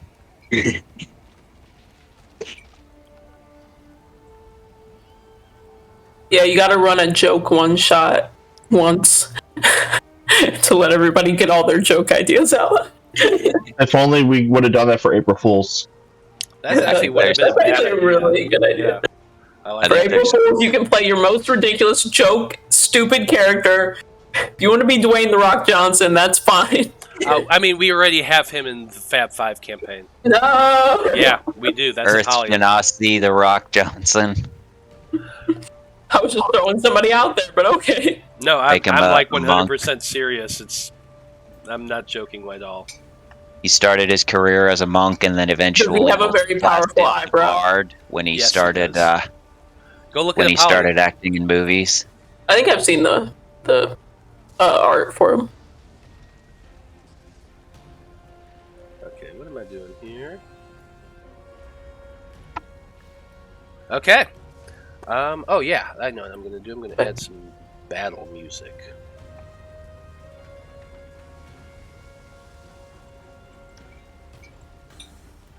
Yeah, this is fun. Okay. So let's go ahead and get this initiative started. At the top of it, to no one's surprise whatsoever, it's Cameron. Yep. So what are you doing? Let's chill touch the one on the left for a 29. One on the left, yeah, for 29, that definitely hits. 12 necrotic. Just your hand reaches out and slashes through the zombie, and he just roars in pain. Yep. And then I'm just gonna do the old 10-footer. That's smart. Step back. And yeah, I don't think I need to bring that other one further closer to us, so that'll be it. Fair enough. Probably be a bad idea to turn into a wolf. Okay. With Cameron's turns over, there's more voices coming from ahead. With your passive perception, you hear, "They've arrived! Get into position!" Fun! They were waiting for us. Yep. Well, I love to be expected. You know, it's like, I'd rather not barge in on them, because, it's rude at that point, It is rude. See, you must be from the south. No, I'm actually from up north, but I'll have it this evening. Well, you sure got a southern hospitality to you. I was raised right, that's all. Yeah. Yes, he Let's will. I They nod at least approvingly made at Blaznir. Alright. So that guard is holding his action. That's what he's doing. He's this guy right here. He's holding his action on this turn. If they've prepared dinner, Next up. Blaznir, do your best to eat them out of house and home. Oh, I will. Don't worry. That's 5, 10, not even a question, 20. you know. From that corridor comes stepping out a skeleton, completely covered in vines and interwoven throughout the entire system, kind of giving him like an actual full form. You've seen these skeletons before. You have encountered them in Dusk Hollow, in fact. This This one creature- look more advanced. Definitely Advanced- seems more full of vines than the previous incarnations. He also is holding a crossbow. Okay, Very so they rusty, probably rickety have one. improved upon their methods between now and then. Got it.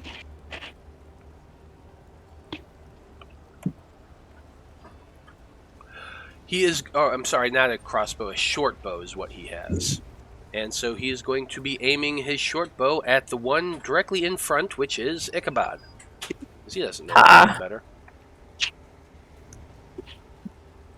Thank the Father that he's not aiming at me. That was at 2GM, my mistake, but it was a 7. That is a miss. An arrow just comes flying out. I from cut it out of the air. Yeah. That's it for that one's turn. Willow, you are up next. Kill, kill, kill, kill, kill, kill, kill! Alright, I'm gonna do my bonus, or my dash action as the bonus, and then I will attack the first zombie in front of me. Okay.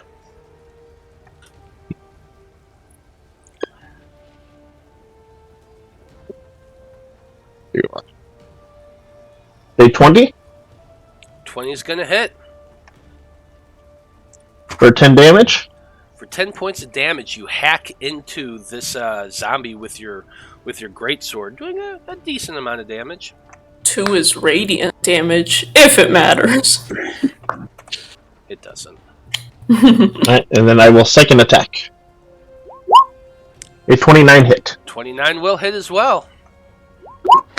for 15 damage. Whew, more than enough to take this thing out. You slice through it again, and it just begins to fall for a little bit, but then it catches itself because it is a zombie. So it needs to make a DC of, let's see, 20. It has to roll a 20 on its con save. This should be interesting. No, that's a 14. It goes down with that heavy slash. The radiant energy just burns through this zombie, and it falls down to the ground, dead. Victory! It Alright, was that's my turn. graveyard slash. That it for your turn, Willow? Yes. Okay. Next up, we have another vine skeleton. It's going to do its movement, which is 30 feet. So that's 5, 10, 15, 20, 25, 30. It can just barely see you there, Willow. So it's going to raise its short bow and take a shot at you. That's a 22 to hit.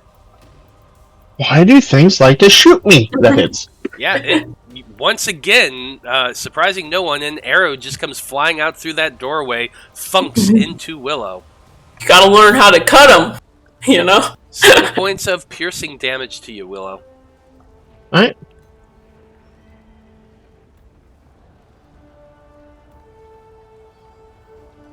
Okay. Next up, let's see here. 5, 10, 15, 20, 25, 30 feet. Willow, you see a man stride up, pushing past the skeleton that just fired a short bow at you. This man is tall. I'm sorry, wait a minute. No, that's not a man. That's actually a woman. That's Sir Nynaeve. It is actually a woman. She has the armor is molded a little bit to fit her body. You can tell she is a woman. She doesn't have titty armor, but she doesn't have that. But she doesn't have titty armor. She does not have but titty she's armor. Got the curves. It is curves enough that you can tell this is a woman striding towards you. She has a glaive in her hand, and she's kind of spinning it a little bit, and she just looks directly at you, Willow. As she's Can I free action wink? What's that? Can I free action wink? You can free action wink. I will allow that. You wink at her as she's stepping towards you. Her helmet is off, and you can see this dark shoulder-length brown hair that's just kind of tied back, and she winks back at you. Note to self, buy Ichabod some badonkadonk armor. And with that glaive, it has 10 feet of reach, so it's definitely going to be taking a stab at you. She gets to make 3 attacks with this weapon. Jeez. And all of it goes straight to Willow's heart. Oh, yeah. Sorry about that. That was 2 GM. The first one is an 18. That will hit. Okay. You take 9 points of slashing damage and 8 points of cold damage. Makes 2 more attacks. Second is a 13, which misses. Third is a natural 20. This is gonna hurt. Oh, she's cold-blooded.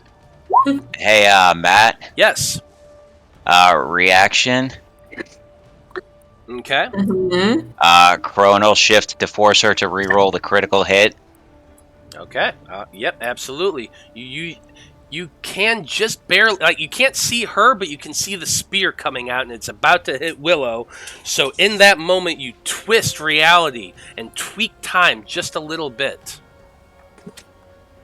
That's my last one, but I figure that's a pretty damn good time to use it. Well, that's a 24, which does still hit, but it definitely is not a critical. So instead, you take 14 slashing and 6 cold. Hey.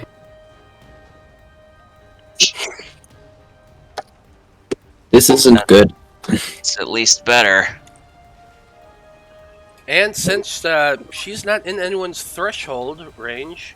Oh, wait a minute, no, she moved her full 30 to get to there. She can't move anymore. Yeah.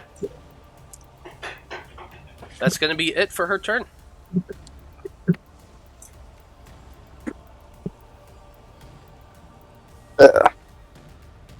Okay, we have another vine skeleton up ahead. It's going to move 5, 10, 15, 20, 25, 30 to right there. You can see another skeleton coming up behind Sir Nynaeve, Willow. This is one's taking a shot at you, but since you have so much things going on around you, it's giving you partial cover. So you actually get a +2 to your AC for this shot. Okay. Didn't need it. That was a natural 1. The day's still young. I still might need this. Mm-hmm. Next up, we have the zombie that... It's kind of weird. Yeah, that we have the zombie that is right there next to you. This is the one that I think it was Cameron had hit with the hand. Yep. The chill touch.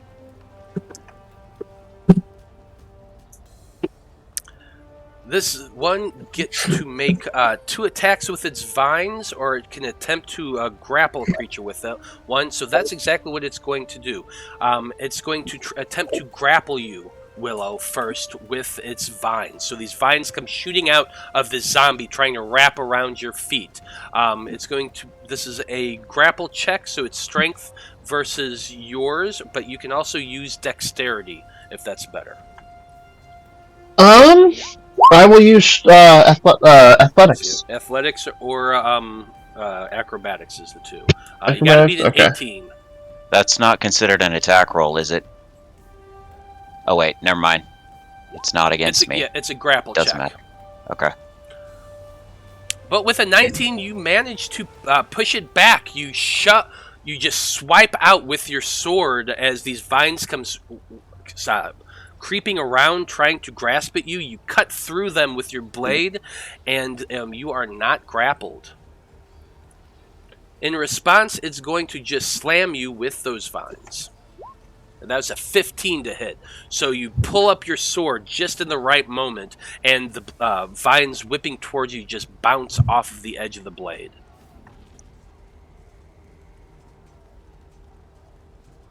Next is the Baritude Archer. He's also taking position back here, and he is holding his action.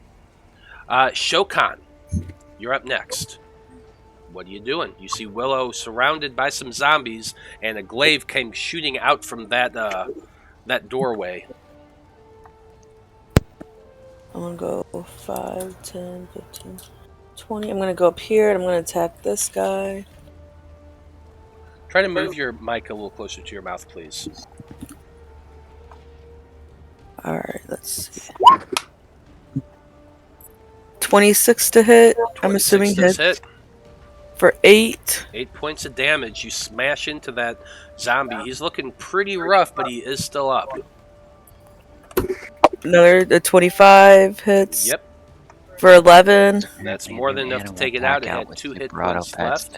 So it needs to make a con save of 16 to stay alive. Hey, Matt, I have a question. Wow, that was a 15, so he failed. The zombie is dead. Yes, what is your question? Chill Touch makes it so that whoever gets hit by it can't regain hit points till the start of my next turn. Would that keep them from reviving? That's an interesting question, actually. Pull up the spell for me. Pop it into chat. Sure. Let me read it. I will do that right there. Okay, so yeah, it says, on hit, the target takes the necrotic damage, and it can't regain hit points until the start of your next turn. Now let's see what the zombie text says. Undead Fortitude. If damage reduces the zombie to 0 hit points, it must make a con saving throw unless the damage is radiant. Oh, okay, I forgot about that. I missed that one. Or from a critical hit. If success, the zombie drops to 1 hit point. Yeah, that makes it sound like it does 1 instead of 0, so it doesn't gain 1 more. It doesn't gain 1, it becomes 1. So no, it would not affect that. Oh well, it was worth a shot. That was a good question, though. But radiant damage does matter whenever the zombie is dying. I will point that out. So if the last hit is radiant, they would not be able to make the con save or a critical hit. But yeah, that first zombie is dead now, Shokan. Okay. I'm going to step forward.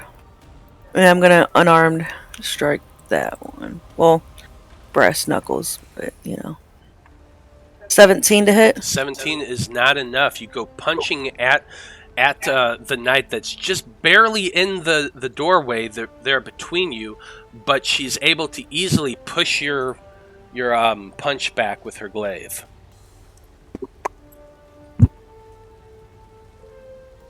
Is that it for your turn? Yep. That's it. Okay, that's it. Shokan's your turn's over. Blaznir, your turn's next. So Blaznir, Hi. what are you doing? I have a strange idea. I don't even think it's gonna work, but would I be able to target divines on each of these undead with plant growth? Pop up what plant growth does. Because it doesn't specify non-magical like most things would. Like blight specifies non-magical plants. It channels vitality into the plants. It does say all normal area. Yeah. These are two possible benefits. When you cast a spell using an action and choose a point with range, all normal plants in a 100-foot radius centered on that point become thick and overgrown. The creature moving through the area must. So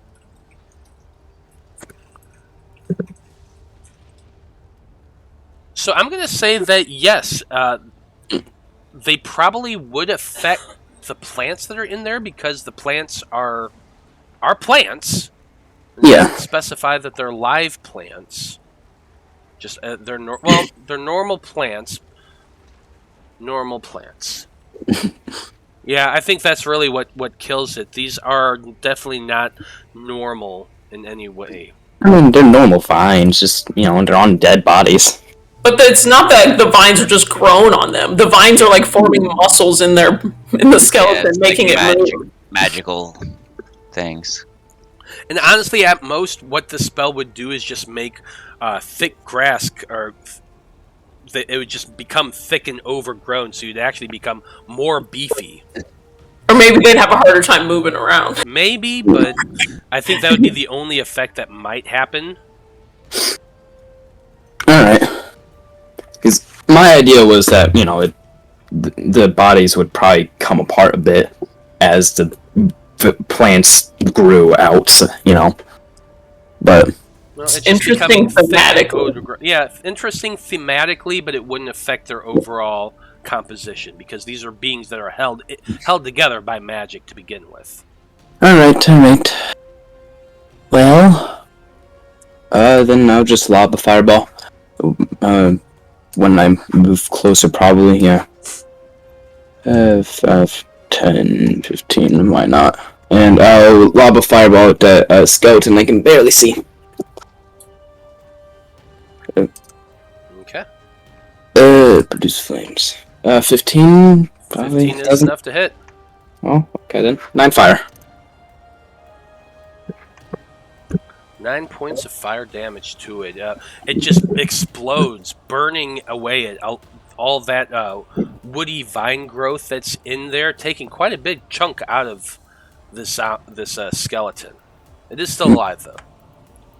I don't think I have much as a bonus action, so... Yeah, I'll stand put, and yeah. Okay. No one uses my bardic inspiration, so... Well, then, Ichabod? I would use it. I only have one, and I've given out 3, and 1 has been used. Oh, you only get that back on a long rest? Yeah. Okay. Alright, on my turn, I would like to stroll on up here. 5, 10, 15, excuse me, Shokan. 20, 25. Well, hello. You look important. So, I imagine I still have my Moon Touch longsword, tucked through my belt to give me light, but I would like to wield my +1 longsword in my whip. So, that's me walking down the hallway. I'm gonna hit this person right here. This lovely lady twice with my longsword. Okay, go for it. First one's an 11, so I doubt that one. Oh, she definitely just shoved that aside. And then a 25. 25 is going to hit. For 11 slashing damage. Bonus action. Give her a little whip. It's a 19. 19 is not enough. With that second hit, she kind of pulls upright and pulls her glaive in front defensively, and when you swung your whip, it just wrapped around the blade a little bit, and she kind of smacked it away. Fair enough. I would like to end my turn, I would like to stow my longsword, pull out my shield. Fair enough. And with that, you're now at the defensive, ready with your shield in hand. That is... Okay. Next up, we have, in the far back, you can just make out past Veritude and the skeletons crowding that there are some people in the far back of this crypt. One of them you recognize as a bald man in a robe. Can't see much of his features back there because it is pretty damn dark. But it's his turn.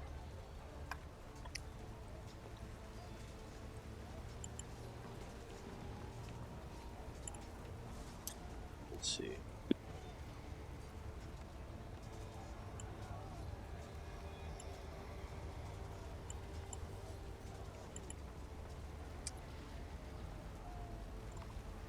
See what he is gonna do.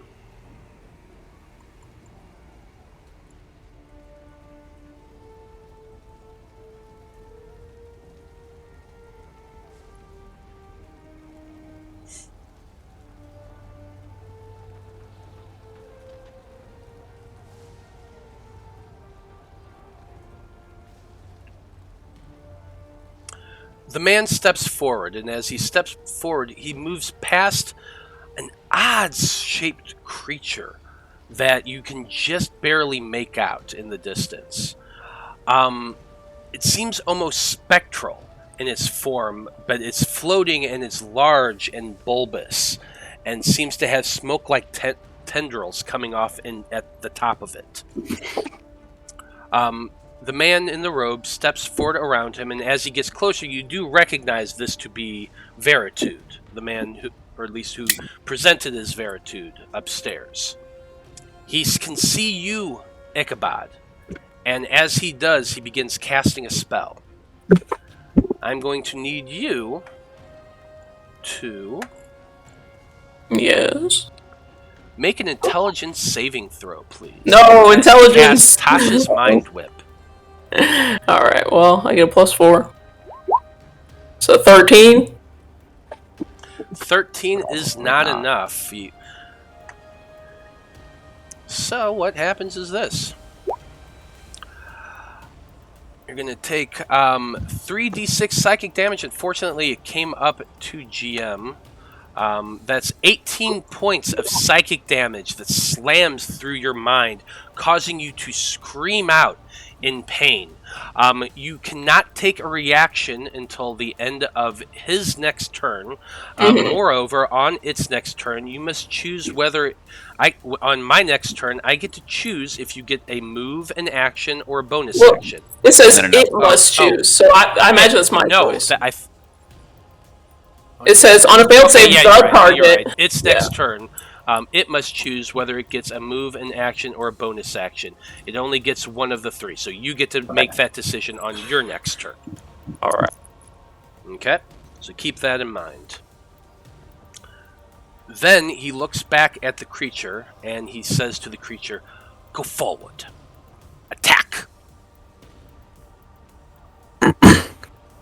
It can move 30 feet, 5, 10, 15, 20, 25, 30. This odd, ghastly-like creature with tendrils reaching out around it moves upwards as much as it can to right about there so it can see you. Ichabod, you're really the only one in front that it has vision on. You're getting a +2 to your AC for these two attacks because there's so much shit in that space right now. Okay? Okay, in that case, you gotta beat a 22. 22. Okay. So it sends 2 energy shots, energy rays, beaming out towards you. First is a 19, which is a miss. Second is a nat 20 for a 27. That's gonna hit. Yes, it is. Yikes. So 15 points of psychic 15 plus 6. So yeah, 21 points of psychic damage. Oof, that's what I'm here for. Absorb all the hits, protecting you guys, so I trust y'all are gonna do something real special on your turn. Well, we're about to find out, because the last skeleton in initiative is remaining where it is. It can't get it forward anyway. There's you're bottlenecked right here. So, Cameron, it's your turn at top of initiative. Yeah, see, my big problem is I can't really affect things right now because I can't see what the hell is going on. Yeah. Alright, so this is dumb. But here's what we gonna do. 5, 10, 15, 20, 25, 30. And then I guess I'll take my hop to go there, which is, yes, 5 feet is fine. And then, so this is the big weird thing. What's that? This one is the big weird thing.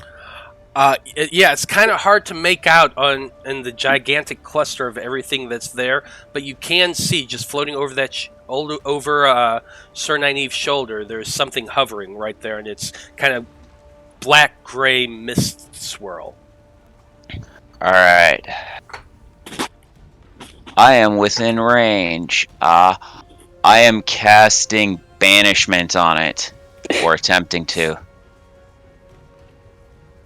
So, I can see it. It's a charisma saving throw on him, or he's banished. If he's native to this plane, he goes to a harmless demi-plane. If he is native to a different plane, he goes back to his home plane. Interesting. And then if I can concentrate on it for up to a minute, then he does not return if he went to a different plane.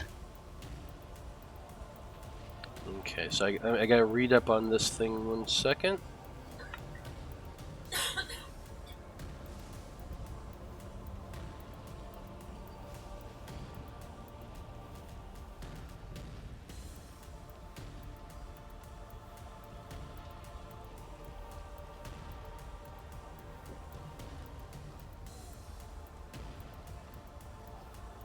Okay.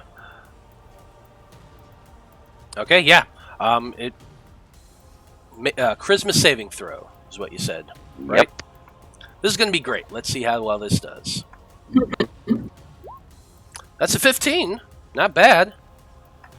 Still not going to beat good, the 17. That was actually really high because it has a 6 in its charisma stat. So I was not expecting a lot, but better than I was expecting.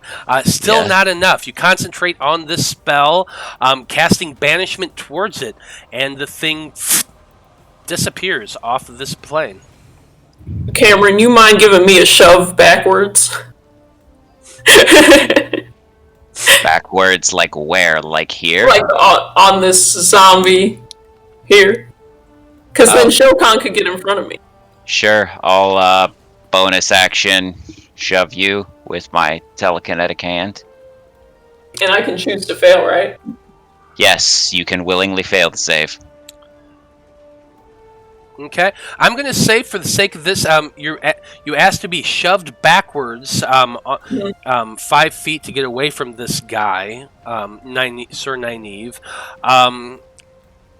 You're choosing to allow it to happen, and as you do, you go stumbling back over the zombie. I want you to make a dexterity saving throw and beat a 12 to not stumble over the zombie. Oh my god, I just have so many crit fails. I fall backwards. Yeah, you fall backwards on your ass and you land prone on top of the zombie and you just squish.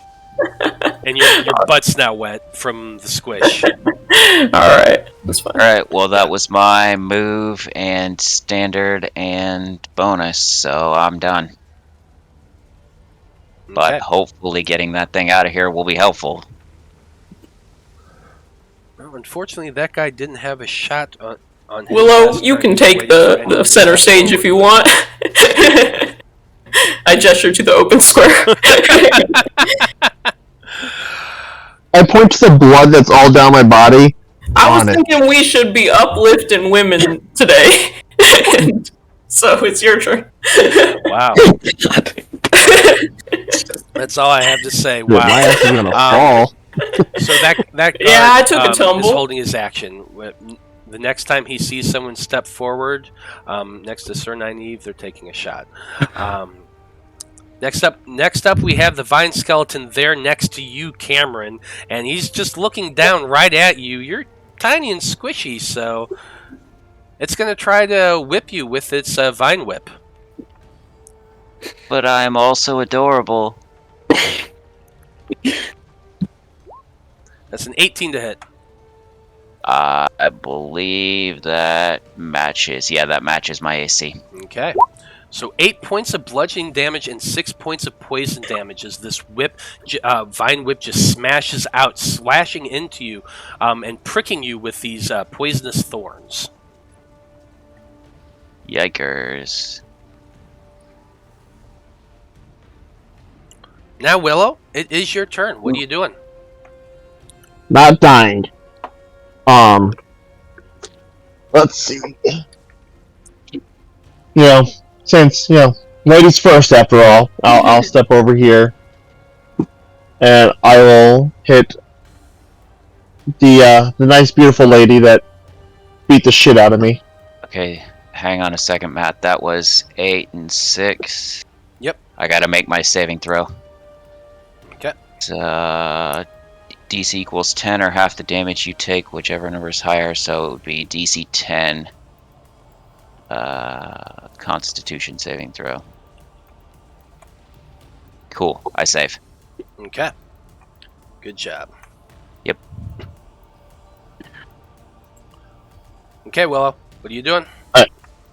I'm gonna hit the beautiful lady. Walking up boldly, hitting the beautiful lady. Take your swing. At 20. Nice. Yeah, that's going to hit. 14 plus 12, so that'd be 26. 26 points of damage, and she takes the full brunt of your fury as you slash through her with your Radiant Greatsword. That's a huge hit on your part. Yeah, this is what I'm talking about. Sitting on the ground. And I'll swing again. For 26. Gonna hit. For 17.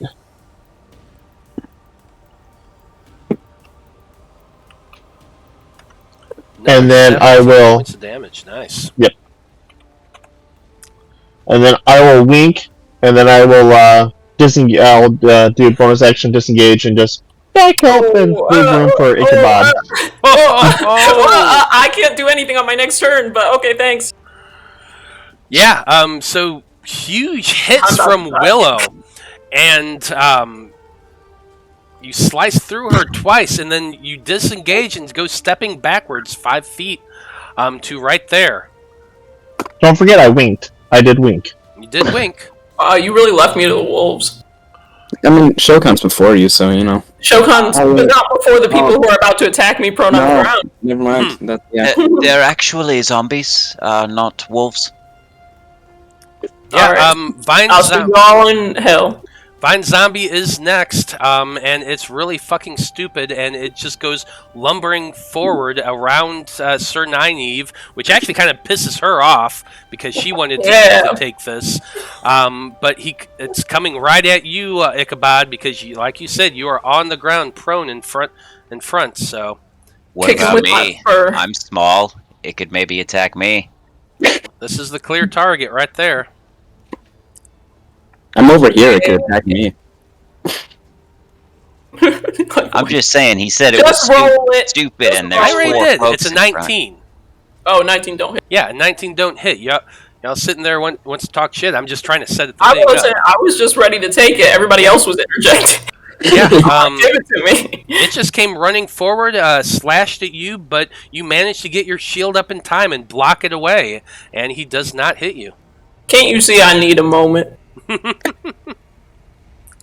Well, that's its turn, and Nynaeve's next, and she's kind of pissed off because the thing's right in front of her, and she can't actually do what she was about to do, which was coup de grace your ass. So what she will do is actually move. She can't really move even because they're in the way. Well, aren't they considered friendly to her? Yeah, but your group's so all she there. could move through them. I could move through them, but that also provokes an attack of opportunity. Oh, that's like Shokan. It'd be Shokan and Willow and you. Well, Shokan and Willow would definitely get one, even if she moved right there. So she's not going to do that. What she is going to do is take 3 stabs at Shokan. It is kind of a weird angle, so you are getting a +2 to your AC, because this door ain't helping her much either, with all y'all bunched up like this. Although...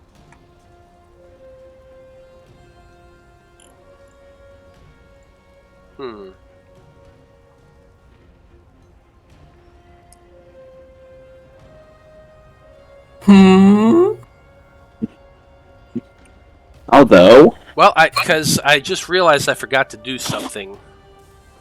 Uh-oh. Uh-oh.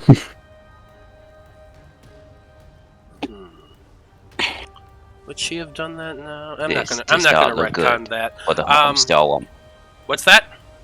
No, I was just thinking to myself whether or not I wanted to retcon something, but I decided no, I'm not going to do that. I just forgot about her reaction, but that's okay. What I will do is, yeah, you know what? The skeleton's kind of pissed her off. Everything is right here in front of her. She's casting Cone of Cold. Oh no. Everybody within 10 feet of me gets a +4 to their saving throw. Yeah, so I need everyone to make saving throws as the spell goes. It's literally going to hit Shokan, Willow, Ichabod, and Cameron. Brie, did I mention how sexy that is? And that the you give us skeletons. all a +4. Yeah, what's this ability? It's the Paladin Aura. Yeah, it's my Paladin Aura. Got For it. being a level 6 Paladin. Nice. So it's equal to my Charisma, which is +4. What's the save? I'm popping it. That's okay. Not the save. It's not 12. It is a con saving throw, and it is a DC 16 with con save. Ooh, that's a 26. And I have resistance to cold damage. Yeah, I rolled a 4, even with that +4. Yeah, I'm hit. I got a 13. So right? Cameron saves with the +4. Okay, so Cameron 17. Saves with the +4. Willow saves. Shokan, you do not save, so you take the full 26 points of damage. Everyone else takes 13 points of damage. Halved for 6. Halved for 6 for Ichabod. I didn't get hit, right? No.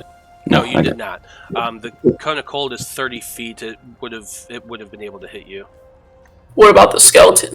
Okay, yeah, it does hit the skeleton. I'm getting ready to roll for them. And then I took 13, so I've got to make Should not have been advantage. Con save. So both of them failed and took the full damage, which just is definitely decimating them. Okay. All right. Sweet. So I'm still concentrating on my spell.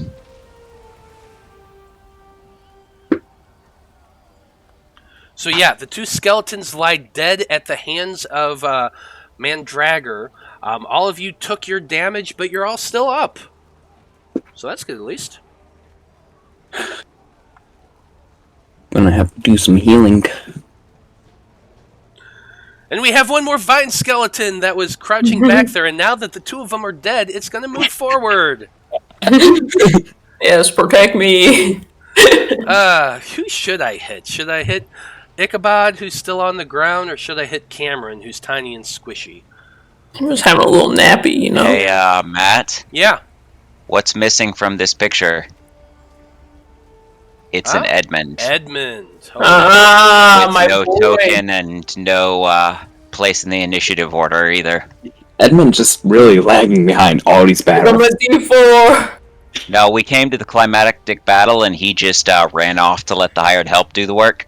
Yeah, so what happened was he was over there just reminiscing, looking at the servants' quarters. Edmund, a little help! Edmund, we're dying! Edmund, I'm on my ass over here. Yeah, you definitely are. Goddamn. I'm sorry, y'all. I can't believe it. I forgot this guy. 5, 10, 15, 20, 25. I'm going to say, yeah, he got to right here on that first turn. I'll give him his first turn. That's okay. We forgot him for a while, too. Until I noticed. We would have noticed him in Veritude finds like, wait, where'd Edmund go? He should probably be in this fight. Yeah, he's just sitting there. You're all TPK'd and everyone's dead. Then, oh yeah, we forgot about Edmund. Let's see how he does.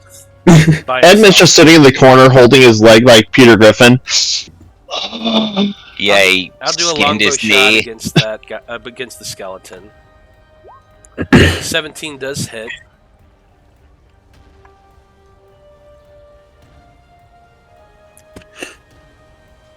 So 10 points of damage to the skeleton. And then he rolled a 14.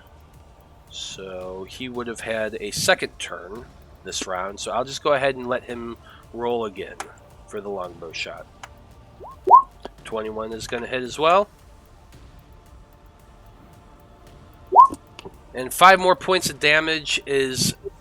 I'm going to say it's enough, because why not?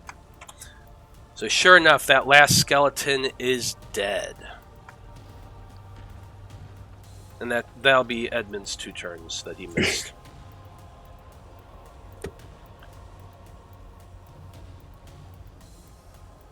Okay. Shokan, you're up next. Now, the zombie was dead a while ago. I just forgot to delete it. I am gonna go ahead and just... He made a con save. He failed the con save a long time ago. Step up here. Oh my gosh, okay there. And I'm gonna do what Shokan does. 30 hits. 30 does hit. For 9. And as a reaction, when you hit her with that first quarterstaff, she is going to use one of her features that I forgot to do the last session, or the last combat, is she's casting Hellish Rebuke on you. Which does, so I need you to make a Dexterity saving throw. But that's 16, not 12. I don't know why it says 12. 18. I save.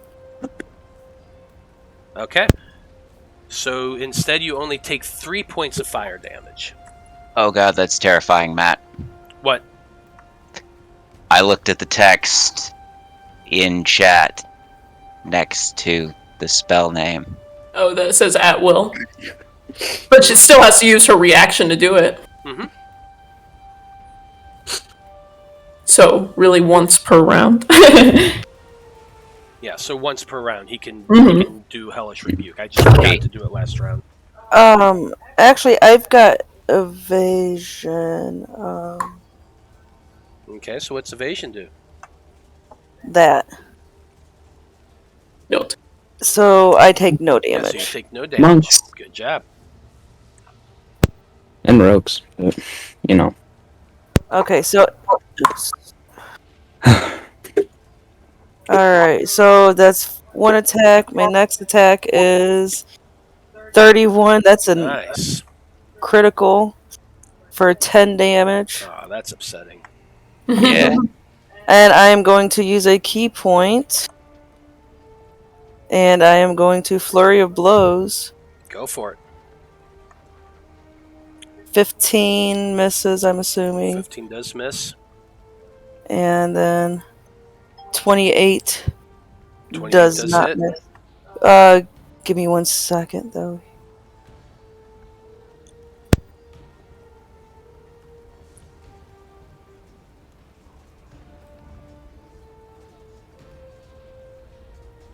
Okay. For 9 damage. I was just saying I couldn't remember if I had to use a key point for Hand of Harm or not. It's Hand of Healing I can use without a key point with. Yeah. So, and that'll be it. Okay. That's it for you. Still a huge hit on the knight. She's not looking great right now.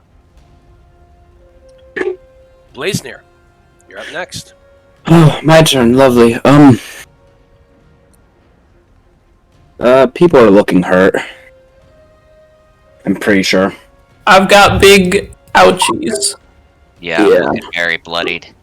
Yeah, listen, all of you are gonna have, like, I can only do one at a time. That's fine. I was just letting you know. In case you Alright. didn't see me down here. One at a time is better than none at a time. Yeah. Alright, I'm gonna just kind of look at everyone, look at the ice on the ground, just like, okay, fine. And I'll expend my last 3rd level to cast Aura of Vitality. Okay. So, there's all that, whatever. So, healing energy radiates from you in an aura within 30-foot radius until the spell ends. The aura moves with you and is centered on you, and you can use a bonus action to cause one creature in the aura, including you, to regain 2d6 hit points. So Yeah. I'll give you a little aura. So, I'm a paladin now, because I have Aura. Hey, you're learning. I look proudly.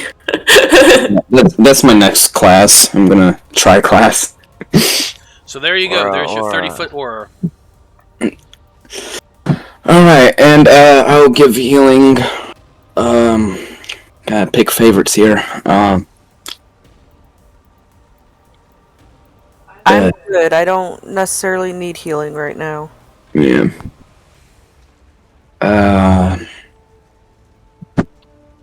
I think Willow took quite a few hits, so I'll give this to Willow. So that's 7 points of healing. Thank you.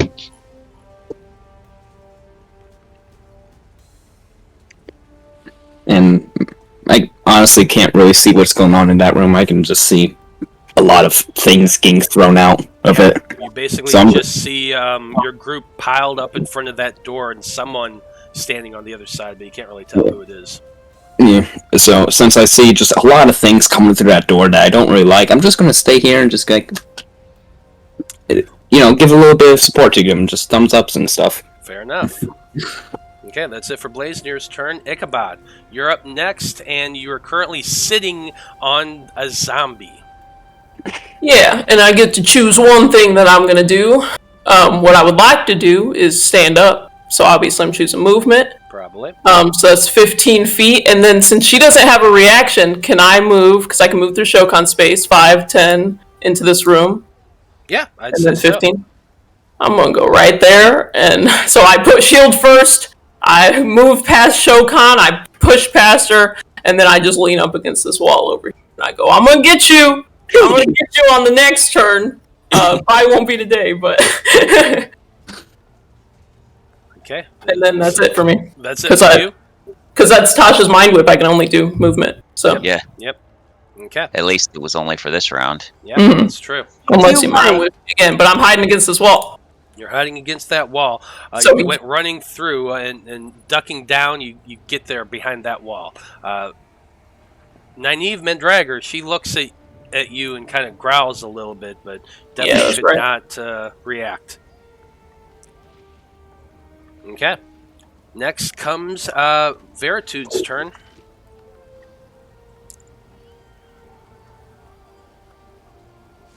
Yeah.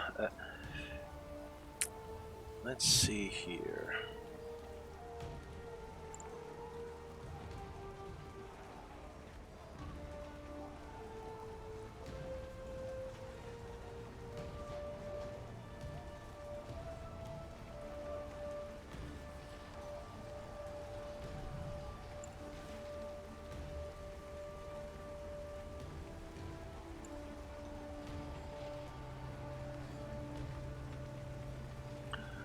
Yeah, I think what he's gonna do, since that is gone, not worth trying to get it back.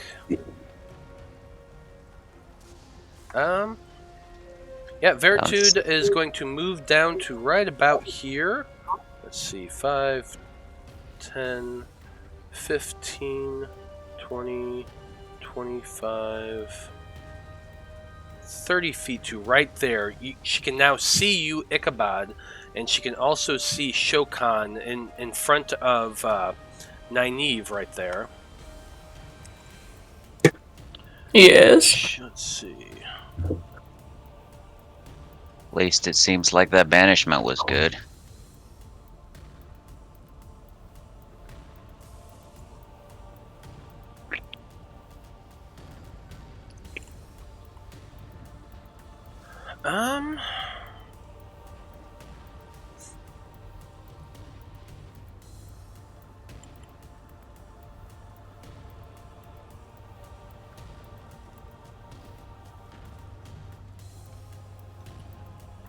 Okay, what she's going to do is she's looking past Nynaeve right at you, Shokan, and what she's casting is Entangle. Or I'm sorry, he is. As Veritude is casting this spell. So, let's see. 20-foot square.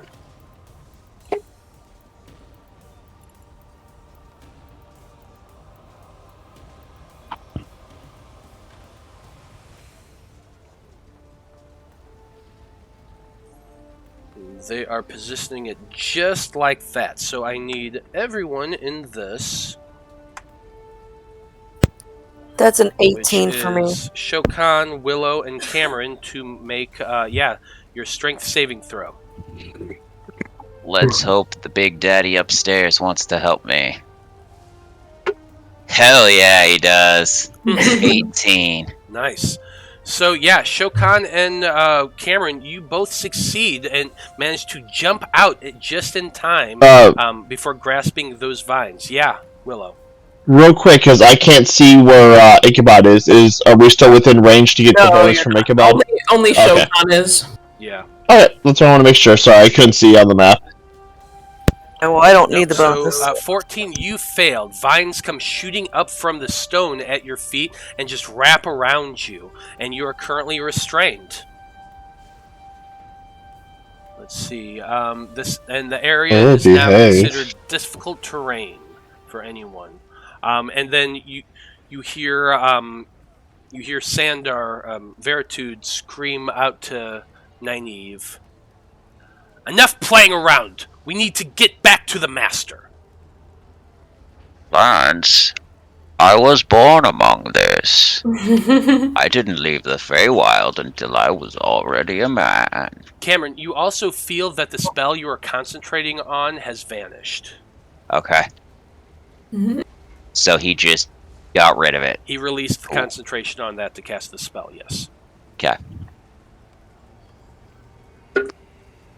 Okay. We do have one more vine skeleton that's in this mix. Oh shit, I forgot about something. Uh-oh. I do need to retcon one thing, or at least go back to one thing. When you came running out of into this room, there's two archers in the back who are holding their action. They both got a shot off at you. Alright. So I do need to do that. Damn it. First one was a 7, so that's a definite failure. The other is a nat 20 for a 25. Everybody critting on me. Everybody's critting today. So 6 points of piercing damage as an arrow comes flying as you're running past Nynaeve, and it just thunks into your side. So it's not too bad. But I forgot to do them.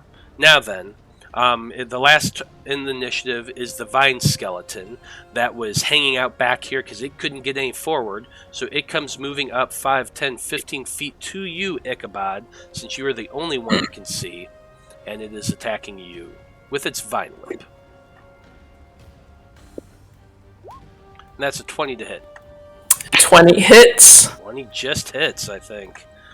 That's 9 points of bludgeoning damage and 8 points of poison damage. So I would like to use my reaction to expend one charge from my shield and send him flying 15 back right into Sandar. I like it.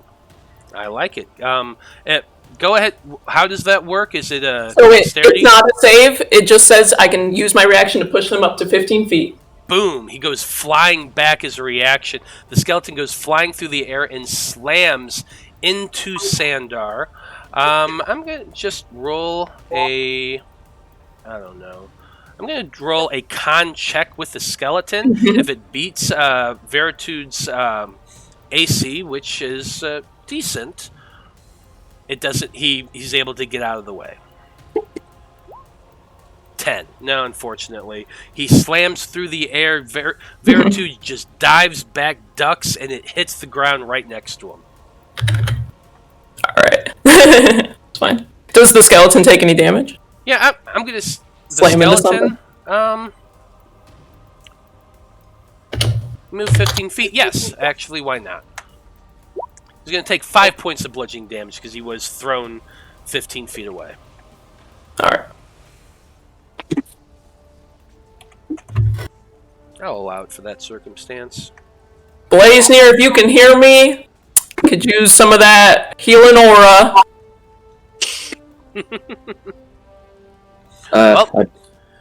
Cameron. Like, real bad. Your turn. Okay. He'll be Let's fine. see. First, I'm gonna move 5, 10, 15, Just not to get through for my turn. 25. Yeah, I'll just go here.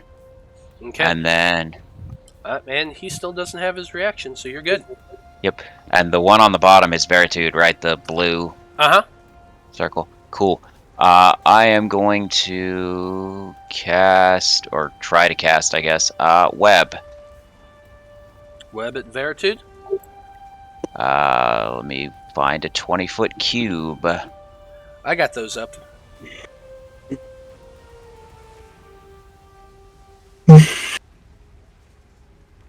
I'll just do orange, because that's easy. Easier to see. So, yeah, basically there. Okay. And let me throw that into chat.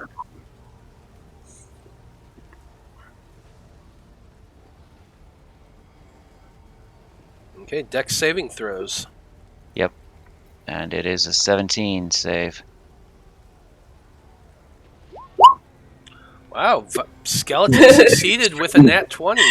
Skeleton Extremely freaking Neo skeleton. over here. Yeah, seriously. He Dodging. was probably a monk in his life. He had to have been. Oh yes, you hear Edmund calling out from down the hall. That was my great uncle Ferdinand. He was in Master Model Whoa, wait. Artist. This is your family? Veritude failed with a 13, so he is restrained by sticky webs.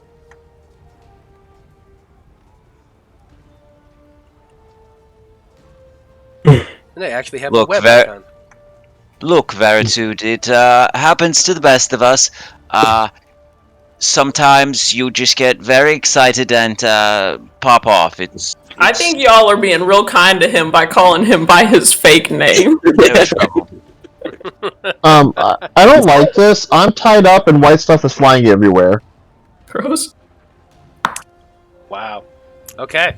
Well, now that we're all really, really uncomfortable. Yep. At least she's a woman now. Yeah. So next up we have the archer that's down here. It saw you run that way, Cameron. You can see Ichabod just barely. You're the closest, so he's taking 2 shots at you. You do Wait. get a +2. Who is the archer? He's down here. Oh, okay. I can't see that far. That's why I was confused.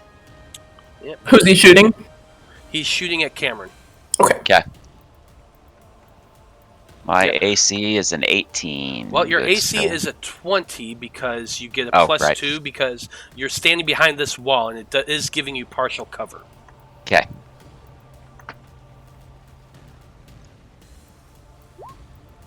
It's a 9 and an Aha. 8, so yeah, both arrows just go flying and bounce off of the corner of the wall you're hiding behind.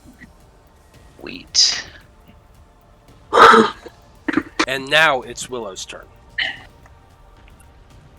Willow, you are currently entangled. You are held by these vines that have appeared magically around you. Okay, so is this where I can attack, I just can't move, or do I have to break the strengths before I can do something? It's a strength check. You have to take an Okay. action. Yeah, so the condition restrained is a restrained creature's speed becomes 0. It can't benefit from any bonus to its speed. Attack rolls against the creature have advantage, and the creature's attack rolls have disadvantage. So you have disadvantage on all attack rolls, and the creature has disadvantage on dexterity saving throws. Alright, I will try to break out then. Okay, so you need to make an athletics check, a strength check. It says specifically strength check, and you got to beat a 15. I beat it. I got a 24. Nice. Yeah, with a 24, you just go ripping your legs free from those vines. You are in difficult terrain, but you still have your movement and your bonus action. Alright. I will disengage, or not really disengage, but I'll go back one behind Shokan, and I'll just sit here and do nothing. I'm good. Fair enough. Okay. That's it for Willow's turn, hiding on that side of the wall. That vine skeleton's dead. Edmund's turn is next. He's going to move ahead 5, 10, 15, 20 feet to right here. He's staying out of those vines. He has no interest in trying to get through that. He can see the knight on the other side, but it is a weird angle. So instead, he pulls out a wand that he hasn't used in a while. It's the wand of magic missiles, and he's going to expend 3 charges.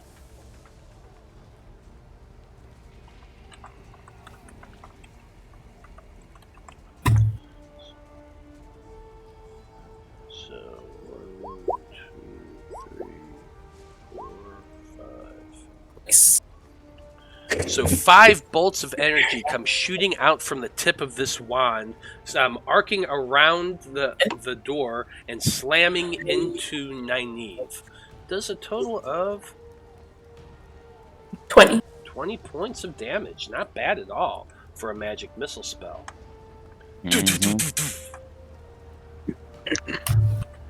And Nynaeve just kind of clutches her chest. She's pretty bloody and beat up at this point. She ain't looking great.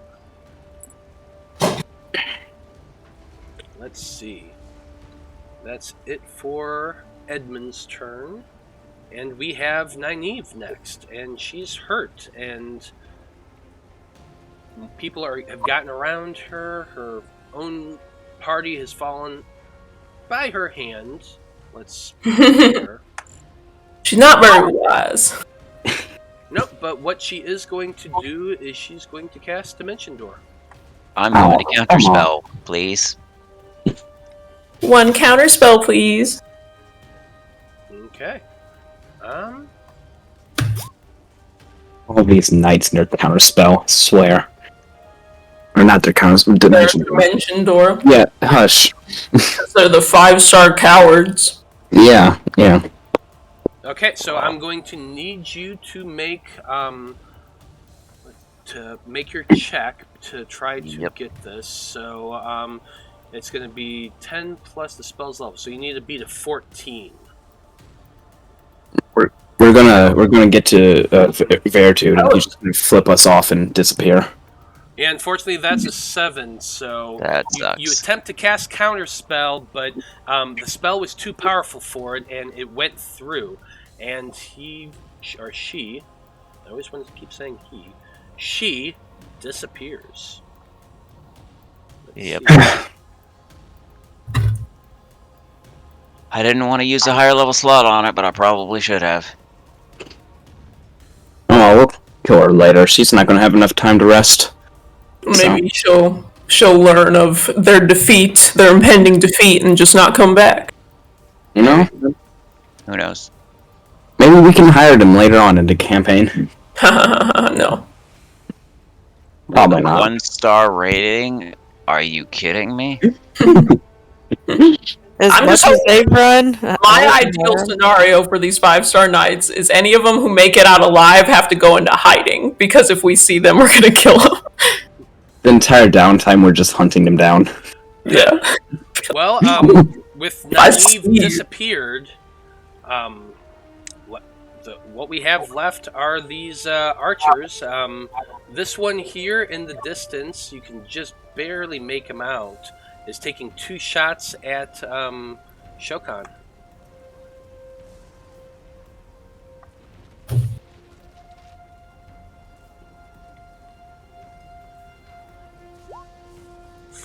There's a 15 and a 21. Does the 21 hit? Yeah. So 4 points of piercing damage as an arrow actually manages to connect into Willow, or into Shokan. Wait a second, though. Hold on. Yeah.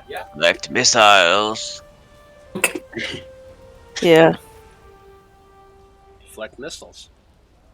Okay, yeah. So go ahead and roll your D10 and add your dexterity modifier. And monk level. Actually, I don't think she needs to roll because she gets a bonus equal to her monk level, which automatically is enough. Yeah, actually, you are able to grab it as it comes flying towards you and reduce that damage to 0 because it was only 4. Yeah. Chuck it back. Yeah, I'm gonna. You know what? I'm gonna go ahead and make. Yep, I'm doing my key point, Look at that, And dude. He's gonna disappear soon. throwing it back at him. She can't throw it at Veritude. I think I you thought you can. Oh, Yeah. Yeah, you can just You make can a make a ranged attack with the Make a weapon. ranged attack That's with the weapon. Oh. So who are you? Well, you Yeah. can't see Veritude. I'm just telling you that flat out Oh. because he's against this wall here, and at that angle. Well, you'd maybe be able to see him, but he would have. It'd be a disadvantage. He's not- going to have partial Plus cover. Yeah, but the no. attack's already at advantage from him being in web, so it would just be a canceled out normal attack, even if it was disadvantage. Well, I think what it does is his AC gets +2. Yeah, his Yeah. AC gets +2. So she would So- be at So you'd advantage, still but he'd get have advantage. +2. So I'd go for Veritude. Yeah, I'm gonna do it. Just go for Veritude. Go for it. And so, how do I do this though? You're going to make Just a roll at ranged advantage. You're going to make a ranged attack.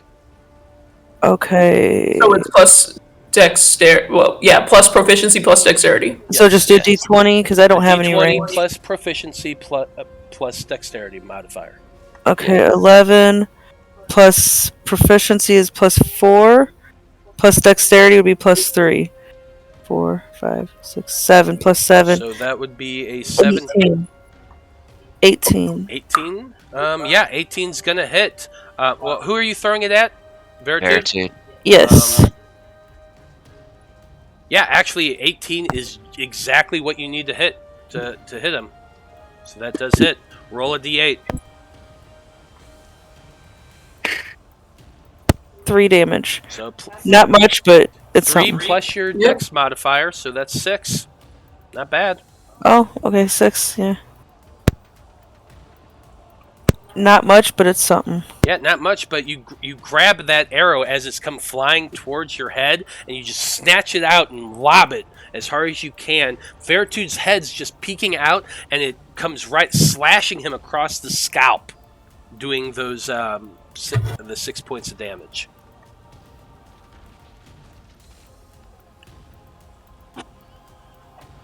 Okay. That's it for that archer's turn, and Shokan, it is actually your turn now. Yeah, it is. I think I'm just gonna come up here. I'm gonna One just... second, I need to do a con saving throw for Veritude for holding that spell.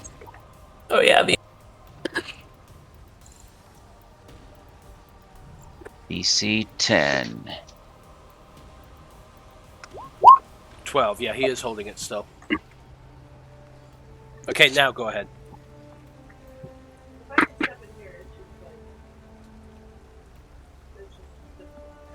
No one can hear you.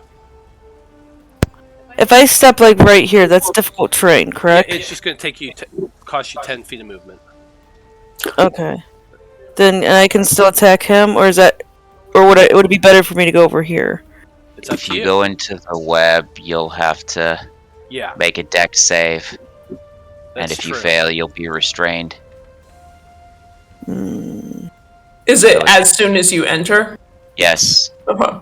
So Or you if can you move start here your and you're turn not on in the there. web, or there, you and not be in the web, but that's about it. Yeah, I know, but I can't hit this guy. I can't Yeah, hit so there. You can't it's hit up the to you. skeleton.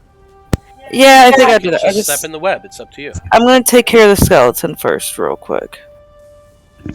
So that would be 20 to hit, 20 does hit, 12 damage to the skeleton. and that is more than enough to take the skeleton out. Alright, and then... Oh shoot, I just accidentally hit that thing. I made the cube askew. No, askew I'm cube. just gonna go ahead and do this. I've got freaking decent dex. DC 17. 15, of course I You don't. are restrained now by I the can, webbing. I can still attack though, right? You can, but your attacks are at disadvantage. Budget. Oh well. What is that? 18 to hit That's Veritude. Well, For hold on a 15 second. Hold on a second.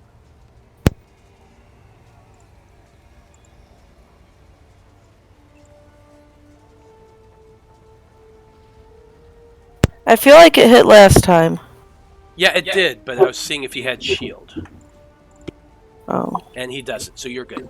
Okay, so 15 damage to him. 15 damage to him.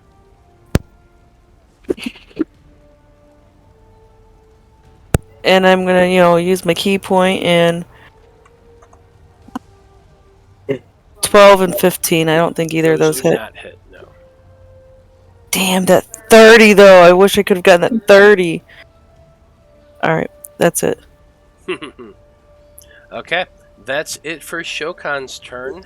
Blaznir, you are still in the hallway. Your friends are kind of piling through, but there's that vine growth there. Oh, wait a minute. Yeah. Did you hit Veritude? Yeah, you did. I need to make another con saving throw. Hold on a second.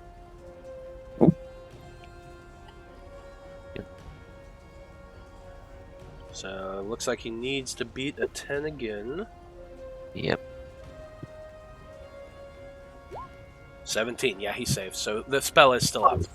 Please. Alright. Well, I can't see much, least of all my friends. So I'm gonna just kind of shoot a very betrayed look at the plants on the ground. And I guess walk through them. 5. Okay, well, when you step into them, you are going to have to make your... No, that's whenever it's cast. Oh, that's right. So it's just a rough terrain right now. So it is rough terrain. It does take your double movement. Yeah, so that's 15. It's 25 movement, so I can't move anymore. Although I could action, because it's a bonus action, so... Yeah, dash is my action, and... Okay. So, this is 35 movement. That's 45. I'm out. So, 50, right there. And, I can't really see much, but... Hi. Hi, I can see you. What's up, Blaznir? How's it going? Nothing much. You look like you need some healing, so... I do. So I'm gonna give it to Cameron. Yeah, Ichabod ain't looking great at all. 2d6 to Ichabod, so 8 healing. Thank you. Yep. If plants weren't there, I could have given you a little more, but they were there, so It's all right. Yeah, no, it's just like I'm very Better plants than are kind of my thing, and they did that to me, and I'm annoyed. Damn those betraying plants. Ichabod, you're up next. So it's a bonus action to drink a health potion, right? Correct. Okay. I would like to drink a health potion. Well, not that I don't appreciate what you've done for me. It's just I need it that bad. No, again, I could have given you more, but So 5 + 2 for 7. I chug a little health potion, and then I'm gonna walk up. Drinking a lesser health potion. Yeah, the 2d4 + 2, is that not normal? Because a lesser is 2d4 + 2. A moderate is 3d. A greater is 4d4 + 4. So it increases what type it is. So what did you drink? You drink a lesser? I guess it's a lesser. I thought that was the normal, because earlier we had been getting 1d4 + 1 potions. Yeah, those are minor. Oh, I see. Okay. Yeah, you guys have. I've given you different levels of potions throughout the campaign. It's because remember I used a different system for healing potions. So I've given. Yeah, I think it just confuses me because the regular health potion in D&D is the 2d4 + 2. Regular so I always potion think that's regular. In regular D&D is my lesser healing potion. Yeah, so that's why I keep getting it. Got it. But that's okay. I'm gonna walk up a couple of steps. I can see this fella right here entangled in this web. On the other side of my friend, he's not getting any bonus to AC from right here, right? It does not I'd say say it. you're good. Okay, and then in web, I get advantage to hit him, right? You do. When he's entangled. All right, so then I am gonna whip this boy twice with advantage. It's 21 on the first one. That's it. How does he look after taking 6 slashing damage? I mean, he's taken a few hits so far, but nothing too severe. In that case, I'm going to smite him. Okay. Pump a smite into that. He takes an additional 5 radiant damage. Additional 5 radiant damage. And then I'm going to hit him with my second attack. That's a 20 20 hits as well. for 9 slashing 10 damage. more points of slashing damage. I mean, he's definitely looking a little more worse for wear at this point. He's got some scratches on him. He's kind of bloody. All right, and then that's all I can really do. Well, I guess I do still have some movement, so that was 5, 10. Oh, that would be in the web. Okay, I'm gonna move right here so that I'm behind a wall. Got it. And that's it for Ichabod's turn. And next we come to Veritude, who is wrapped up in this web. He can't move too well. Shokan is right up on him. You're gonna fucking hate me for this. He's gonna teleport away. Don't do it. He is. He's got one last level 4 spell. He No, he casts did it Dimension earlier. Door. And disappears. I know it would be way too powerful, but it's really stupid that you can be restrained and it doesn't limit your somatic components in any way. I know. Well, but it benefits the players too. Yeah. So I mean, does. it's one of those catch-22s. Like, it's great when it helps you out, but it sucks when the enemies use it to their advantage too. For me it's mostly just about, it's like, yeah, you create all this giant pile of webs and it doesn't restrict you from moving in weird, complex ways. Well, that's all right. Either he flees the city, because we're not going to be taking another short rest, I hope. We're taking 2. We have 2 short rests coming up. Oh, we got 2 of them? All right. Well, in that case, he's going to be all healed up next time we see him. We're actually taking long rests so they get all their spells back. So that's smart. So that's they can have a little help, because we're, So, I think that's where we're going to end things for this evening at the top of the order. Because Veritude is gone and Nynaeve Mandragor disappeared as well. There are still a couple guards that were shooting arrows at you that are somewhere ahead, but... No, they already Dimension Doored, actually. Oh, yeah. All the guards use... the guards use their 4th level spells to Dimension Door. That's really what happened. I mean, But we'll pick things up right here next week. We'll find out what happens. Find out where these enemies have gone and what is below these crypts. So, on behalf of everyone here in the Debauchery Circus, I just want to say thank you to everyone who watched this evening. Had a great evening, and we'll see you next week. Good night. Bye. Bye.